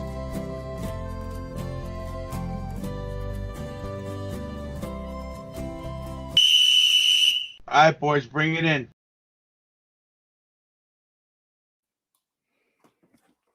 I mean, Antonio, I can't disagree with you on that. I mean, I feel that that's Drury's attitude because at the deadline he had that attitude. We're not giving Trocheck away, and I'm always hopeful. I love Trocheck. I think he's a loyal guy. Maybe he fired that agent or changed agents because he didn't like the way that was handled. Maybe he wants to stay. Let's hope. No, I'm only hoping. But I agree with you. Let's stay with the young guys because next year's free agent, maybe Connor McDavid available, maybe Austin Matthews available. There are guys that let's hold out for and go for their home run, in my opinion. Right. Let's go with these young guys. From the Olympic break on, the Rangers were one of the better teams in the league, I believe, stat-wise, as far as being successful against competitive teams. From what I was watching, these guys are here to play, and you got Fortescue. Maybe he'll step in. Maybe he gets another year, depending on the draft in the minors to develop. There's a lot of options they have. I don't think Drury's going to cave because he set that tone at the trade deadline, in my opinion. I think he played it smart, and I think he's doing a pretty good job if anybody watched my Drury episode.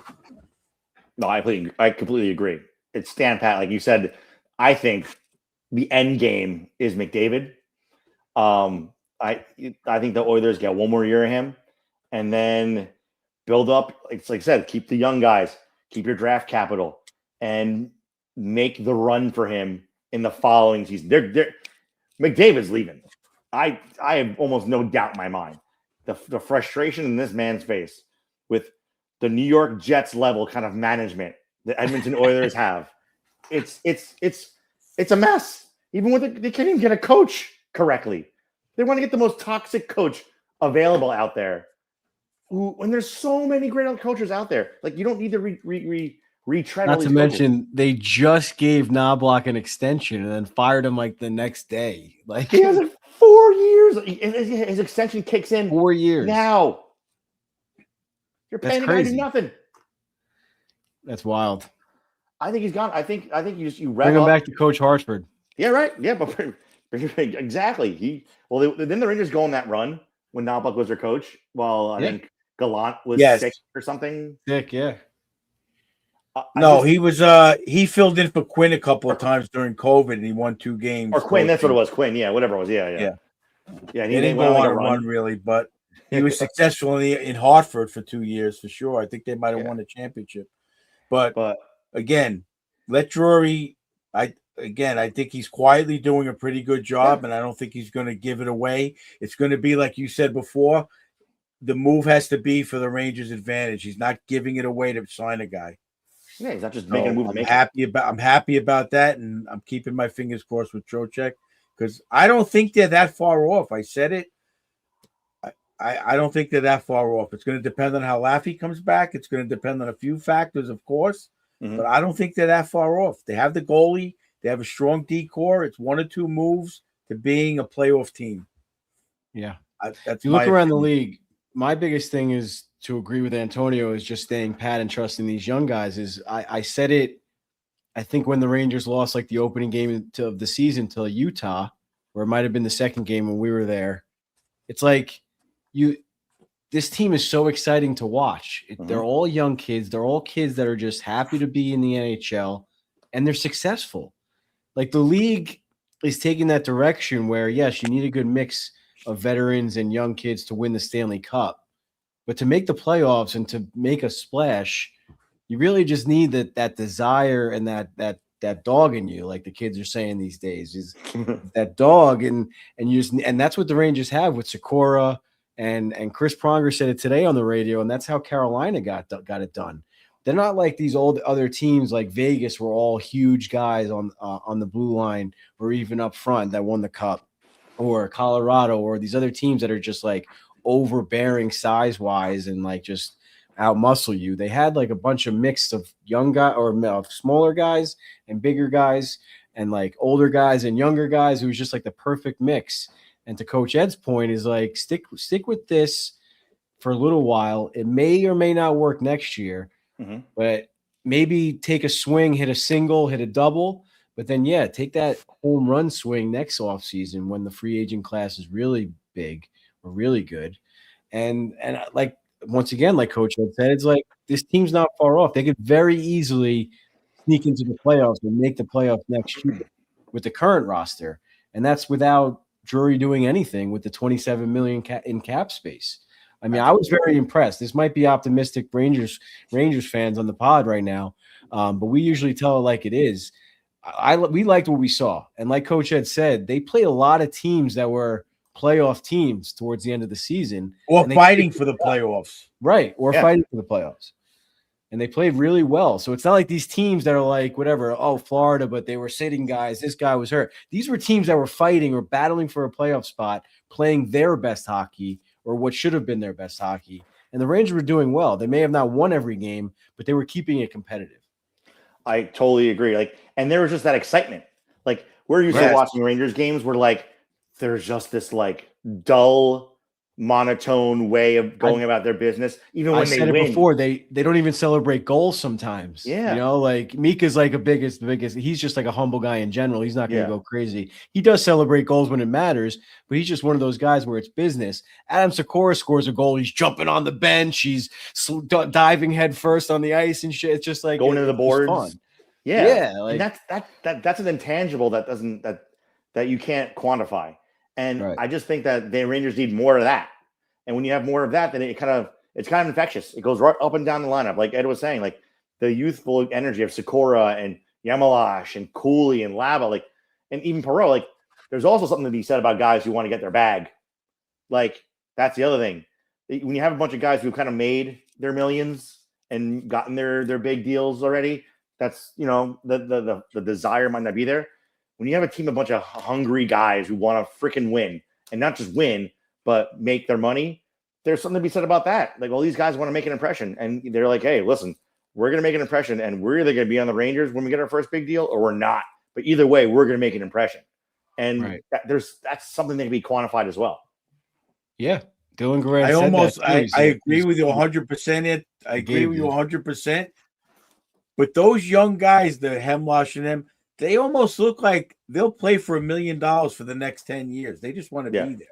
Yeah, that seems to be their attitude. I'm not saying they don't want that contract, but they're up there and they just want to be there. They're having fun, genuine fun playing, and it's leading towards success. I don't see their attitudes changing into even if they make their 5-6 million, I think they're going to still play at that same enthusiastic level. They're just having a ball. I think the Rangers are like, there's just an issue where sure, Chris Drury's made his mistakes and whatever you want to criticize him for, but like it's gotten to the point where no matter what the guy does, Ranger fans are just going to hate him. And I think it's more so like he's just sitting back and doing exactly what everyone wants him to do, is grow Hartford, grow the organization, grow the culture. These things take time to do. Like we've said on episodes a million times, it took Florida years. It took Tampa years. It took all these quote unquote dynasties. It takes time to build that culture. Not bring in a coach for 2 years, fire him. Bring in another coach for 2 years, fire him. Bring in Panarin for 6 years, let him go. It's like you were saying before, like you have to just take a step back, ignore the noise, which I think Chris Drury does a great job at. Ignore the bullshit and just stick to your plan, which is what everyone praises teams like Vegas for doing. Like all these other good teams, everyone's like, oh, I wish the Rangers were more like Vegas. They are. They're cutthroat. They have a plan. They're not listening to the outside noise, and they're just sticking to it. Bringing up all these guys almost at the same time from Hartford. They've played together for years. They've grown together. They have the culture, like Coach Ed just said already, being excited. and just wanting to play hockey, playing it the right way, not cheating the game. These are all positive, great things. Sure, the Rangers are not going to win the Stanley Cup next year, but as soon as the Ranger fan base accepts that, then the better we'll be. It's just sit back and enjoy this for a little while and let them grow. Let the culture prove itself. That's sweat equity, like we said before. I believe you're exactly right. And when it comes to Drury, like you said, people just want to hate on him just to hate on him because it's the fun, trendy thing to do because it's horrible. But like, would you rather him be like the Oilers or Leafs GM and just knee-jerk reaction to everything? Mm-hmm. Like hire a freaking guy like John Chakya, whatever that guy is, and then just make all these little like people like the Oilers and the Leafs and some other teams. They run their team like fantasy hockey teams. Like they'll just grab whatever's there and what they think is like the. And that's what the Rangers did for a long time. Yep, and that's when the Dark Ages happened. Right. And I just think that this a patient approach and waiting to see what develops in front of you from within the league and in your own team, that's the way to go.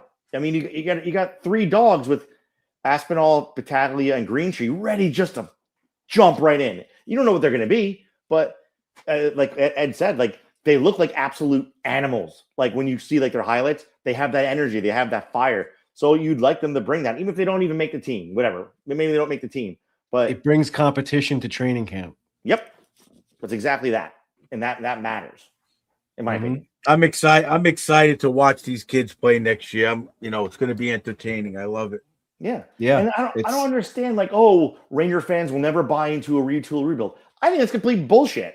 I think it's bullshit. I think if we see that energy, that desire, that hardworking mentality on the ice, everyone's going to get behind it. Mm-hmm. I agree. You want the W's, yeah, but like we want to see effort. If we see the effort, we'll be behind it. Yeah, I'm with you. I'm with you there. And it's just pure excitement. I mean, obviously we want to win the cup. Everyone wants the Rangers to win the cup, but you have to just face it that's nearly impossible to do. And it's only getting harder. Yeah. What did he say? Their mixtape looks good. What does that mean? I don't know. Explain that. Explain that, Chris, please. Now I forgot what I was going to say. No, it is getting harder. That's what they're talking about. There's 32 teams in the league. It's not easy to win the cup, and they're talking about expansion. It's going to be even harder. Yeah. It's that same line that Brian Burke says.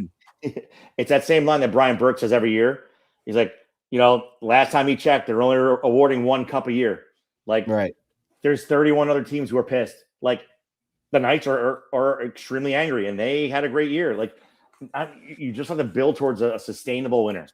And that's what I think Drury's doing. Oh, they're highlight. Yeah. Oh, you're right. Yeah. He's talking about the highlight reel videos of Aspinall, Battaglia, and Greentree. Like they're fun to watch. Like if those, like whenever one of those three or all of those 3 scores their first regular season goal in MSG, they're going to they might break the boards. Like they might just hop right into them.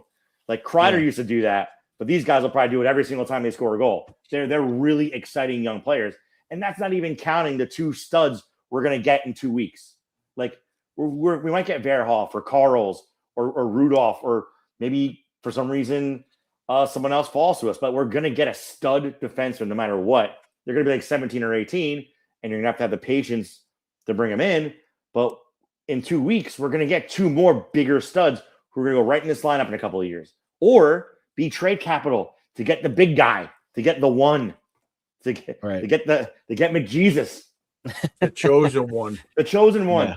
That guy is so sick of Edmonton. You can see it. You can see it in his face. The goalie, and him and Shesterkin can be best friends without a doubt. Let's play a little hypothetical. Put McDavid on this team right now. What are the Rangers? And then take them off the Oilers. I think the Rangers are obviously the Stanley Cup contender or finalist with McDavid on this like team right now, and this unproven, unbuilt team. McDavid makes that much of a difference, and not take him off the Oilers. They're a lottery team. They're horrible. Yeah. So I think that revving up for that McDavid sweepstakes that's going to come. Like I said, this is a podcast a year and a half from now that we're previewing right now. When maybe we'll never see who the Rangers draft in this draft on the team. Maybe he'll be flipped for McDavid at some point. You just don't know. We don't know what the Rangers are going to be. but I think he is worth going all in on, and he is worth, like you said, consolidating draft capital, consolidating cap space, consolidating prospects. Because if you're going to trade for McDavid a couple of years from now, I would say at minimum 3 top prospects, a couple of first-round picks, and a couple of roster players to get it done. And if you build up that capital, be the biggest trade ever. Ever. It's going to make the Gretzky trade look like, I don't know, nothing.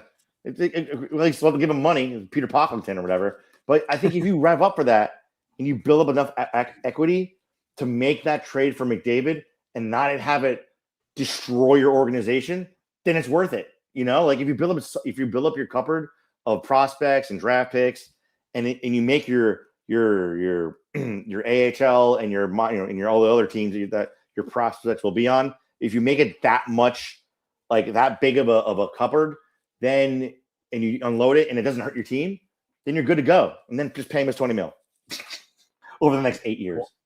20 plus. Oh yeah. Like it's not McDavid's fault that the league he's in isn't good enough to pay him what he's worth now. Not his fault. Not his fault. McDavid should have been making $20 million 5 years ago. And it's not his fault he can't make it. It's not his fault that he's if he got what he wanted right now, when he deserves right now, the Oilers would be shit. Who the Oilers would be able to even draft, or they would even have the luxury of making a bad if Kaprizov's getting 17 million, he's got to get 22. Absolutely. He's already a top 5 player of all time, in my opinion. I think he already is with no cup, but whatever. Yeah. I mean, listen, mark my words right now. If it happens, Antonio, you're welcome back on the show for that episode. Because it makes a lot of sense. I mean, like I said before, it's just like you go a season or two, you be patient, you enjoy watching hockey. You're allowed to enjoy watching hockey without the team being a Stanley Cup contender. Like, it's okay. We're gonna be okay. We're gonna get through another season. Coach Ed and I are gonna be sitting up on the bridge, cheering on the team, getting excited. And that's another thing too. It's like these young kids bring in the energy, scoring goals, like that brings the Garden energy back.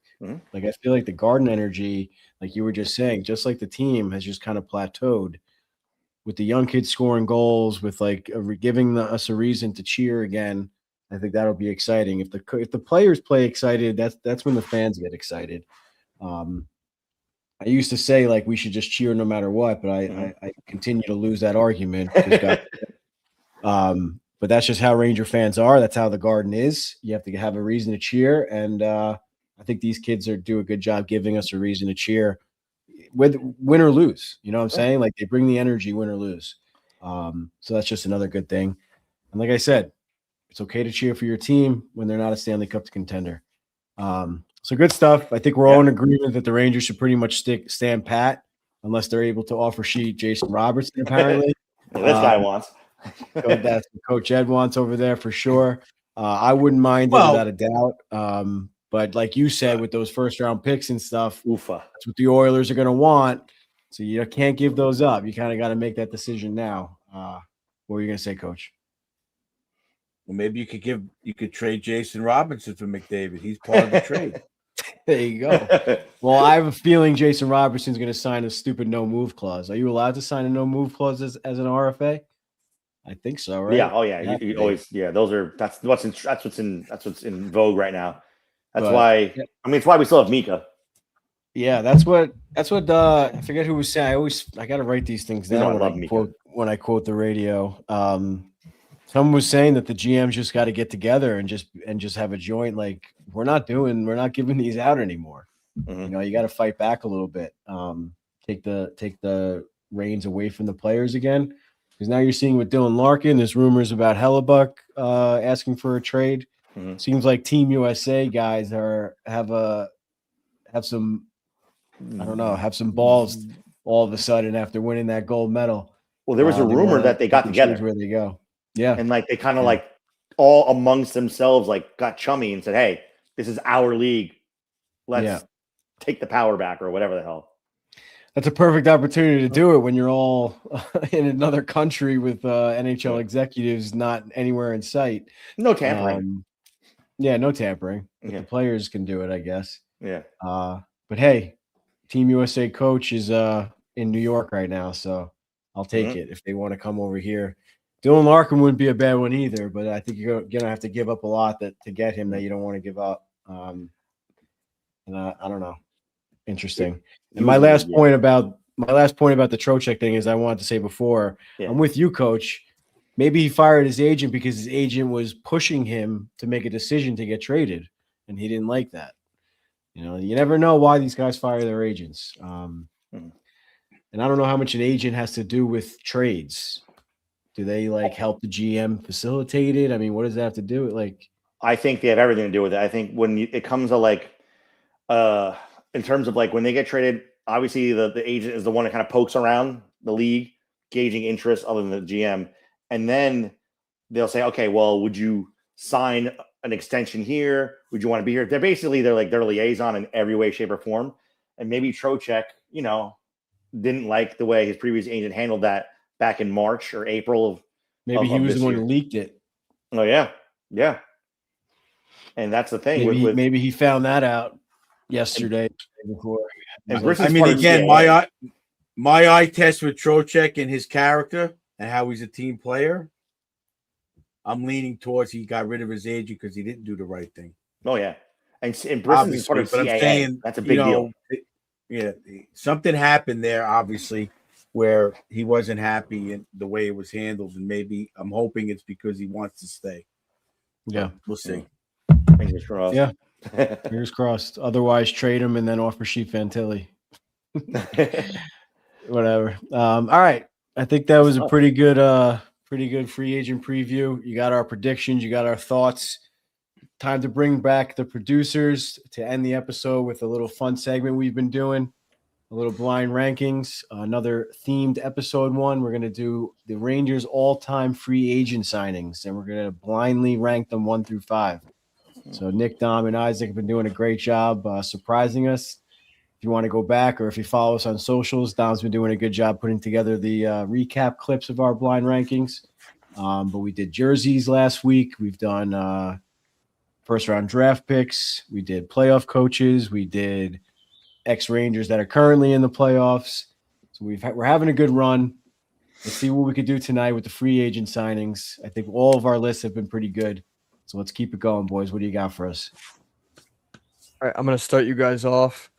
First one is Brad Richards. Oh, Brad Richards. I mean, he I don't want to say he underperformed because I still think he was a pretty good Ranger. He was on the team when they went to the finals in 2014. Yeah, he was a pretty big part of that team. I think I looked at him as more of a glue guy, kind of like a veteran, just like experience. I say 4 guys. 4? That's my. What do you think, Antonio? I say, what are we grading on? What scale? Top. So basically, they're going to give us. We don't know who they're giving us. Okay, but we have to blindly 5. Rank the players 1 through 5. So they're going to give us 5 total players. So the last one where you know what I mean, we're left. Yeah. With I got you. All right. So our blind to kind of check. So they went to the cup with him, and he had one really good year. I would say he's 3. 3. Coach says 4. All right, I'm going to be the deciding one. I'm going to go with 4 as well. So let's lock him in as 4. Okay. All right. Second one, I'm going with Mr. Backhand Shelf on Carey Price himself, Tanner Glass. I mean, you got to go with 5 for this one. You should have saved that for last, unless you guys have another good one up your sleeve. You got to go with 5, right? You got to go with 5. I mean, I love Tanner Glass and fan favorite, no doubt. But all right, they're going to give us all 4 liners. Yeah, no, mix it up, baby. They're going to give us all 4 liners. Go ahead. What do we got? All right. Barcelo, no. Next up for you boys is none other than Wade Redden. Oh, all right. Fuck. That should have been 5. All right. You know what? I see the game they were playing. Yeah, I know. This is tough. Can he be 8, 12, 1,000. Give me like. See, this is where you should have put Richards 3. Yeah. Put him at the overall he got drafted. I didn't put him at 2. Ugh. God, he was horrible. He was so freaking horrible. He was pretty bad. A lot of turnovers. All right, so let's go. We got to go with 3. We're stuck. Yeah. Yeah, we have to go with 3. Yeah. This is not. This is going to be a bad one. All right. Next up, Kevin Shattenkirk. All right. I mean, at least he was. He was bad too. He was bad. Definitely underperformed, but at least he was like a homegrown player or whatever, hometown player. Well, we're not giving him 1, so we got to give him 2. Yeah, I mean, what we used 4 already, or did we use 4? they have Panarin Richard. last, and now Panarin's has to be 1. They tricked us into making Panarin number 1. I guarantee it. What do you got? Give it to me. Who's number 1? Number 1 is Artemi Panarin. Yeah. Well, I told you. I mean, that's not a bad pick. Well, yeah, he is with the that best list, signing. yes. Yeah. Of those 5, far and away the best one. Yeah. I mean, there's even not like, many more free agent signings that are better than him. You can even say all time. I mean, I think, honestly. No, but before the episode, I was looking at a little bit more of the Rangers free agent signings. Drury is one of them, and it almost heavily influenced the list, but I kept it the original way. Mhm. But yeah, that was a crazy year because Drury and Danny Briere were both free agents, and they were co-captains of the Sabres, and they both signed somewhere else, right?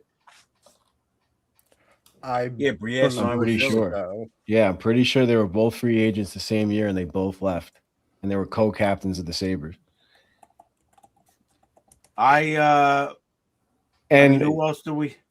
Who else? Scott What Gomez about a free Adam agent? Graves? I I'm gonna know. throw I some know. doozies at you. I know Chris is in the chat talking about Adam Graves being the best free agent. He's definitely called this out before. But even Trocheck's a great one for what they got him for. He was, definitely. There's some doozies here. I'm looking them up. There's Bobby Holik, 5 years, $45 million, and that was a lot for that time too. Yeah, Scott Gomez was a free agent. Chris just said in the chat. Yeah, I could say Scott Gomez was bad, but it ended up being really good. I like Scott They got Gomez it done. as a Ranger. For him. Love Yeah, him. well, the McDonough, the McDonough trade was influential. Darius Kasparaitis.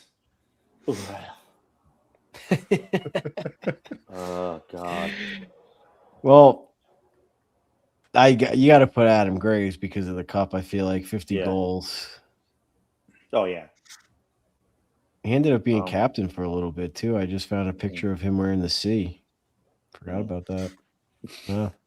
I think later on, I think in like maybe 2000, I want to say 2001. When was It must have been when Leach got traded, right? Or no, that was after Graves left too. I don't know. Oh Jesus! Remember Greg DeVries? He lasted 31 games, 4 years, 13 million in 2003. Lasted only 31 games. He got traded the same year. Wow. Oh, this is actually from your blog, BlueLine Station. Oh, nice. That picture of Adam Graves. On September 3rd in Rangers history, Adam Graves signs an offer sheet. Who wrote this article? Steve Paulus in 2021. He's definitely not in the Slack group chat anymore.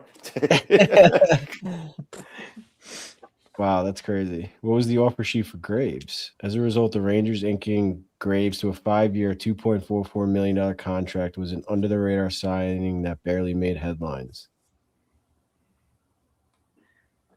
60 points in 217 NHL games with the Oilers and Red Wings.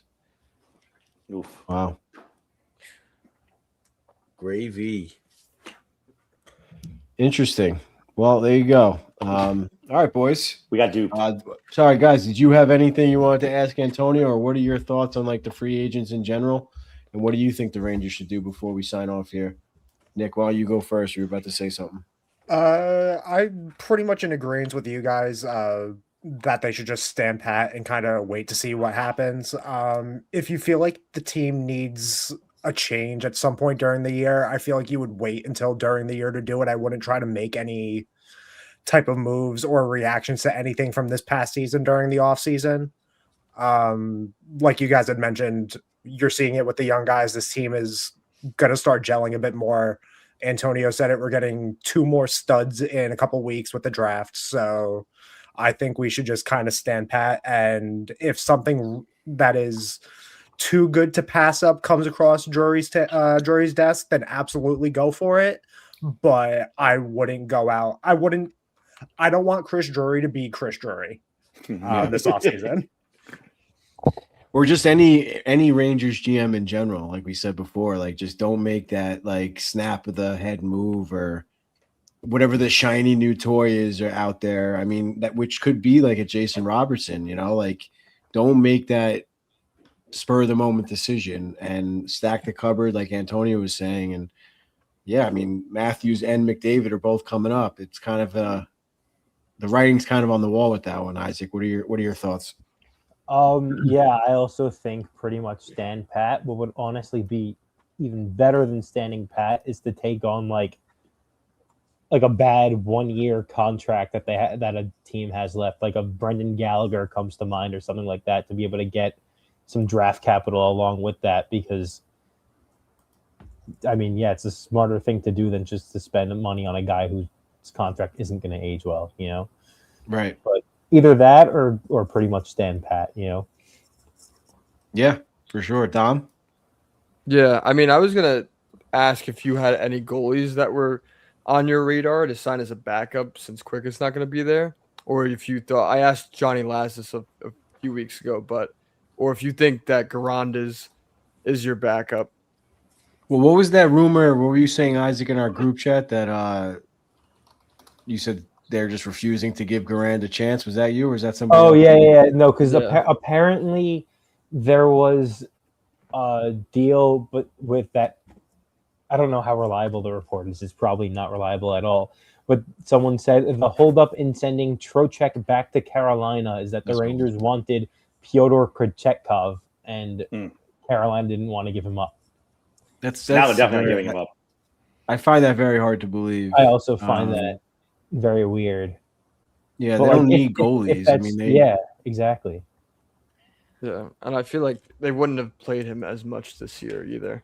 Yeah, if you in my mind, if you want a proven backup, then just sign like some veteran goalie to like a league minimum contract, like how they did with Jonathan Quick. And then if Garand isn't ready, bring that guy up. But if Garand is ready, then great. I think Garand's ready. I think they gotta give him a chance with this core. They're all really good friends. They've all been good teammates, and I've been saying it for a while. Garand, when the Wolfpack had those runs in the playoffs, he was phenomenal. And the few times that we saw him live impressed me. I think he sees the puck well. He played really well in the few games that he played towards the end of the season there when Quick was hurt. Yeah. And his attitude is on point. Yeah, just another guy that's just happy to be there. He said it himself. He's like, I finally got my shot, and I don't want to go back.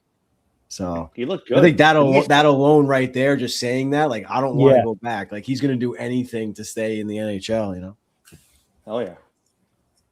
So that'd be my pick for sure. Go with Garand, give him a chance at least for this year. And see you need to play. You need to have an attitude where you're playing every shift like it's your last, and that's how Carolina plays.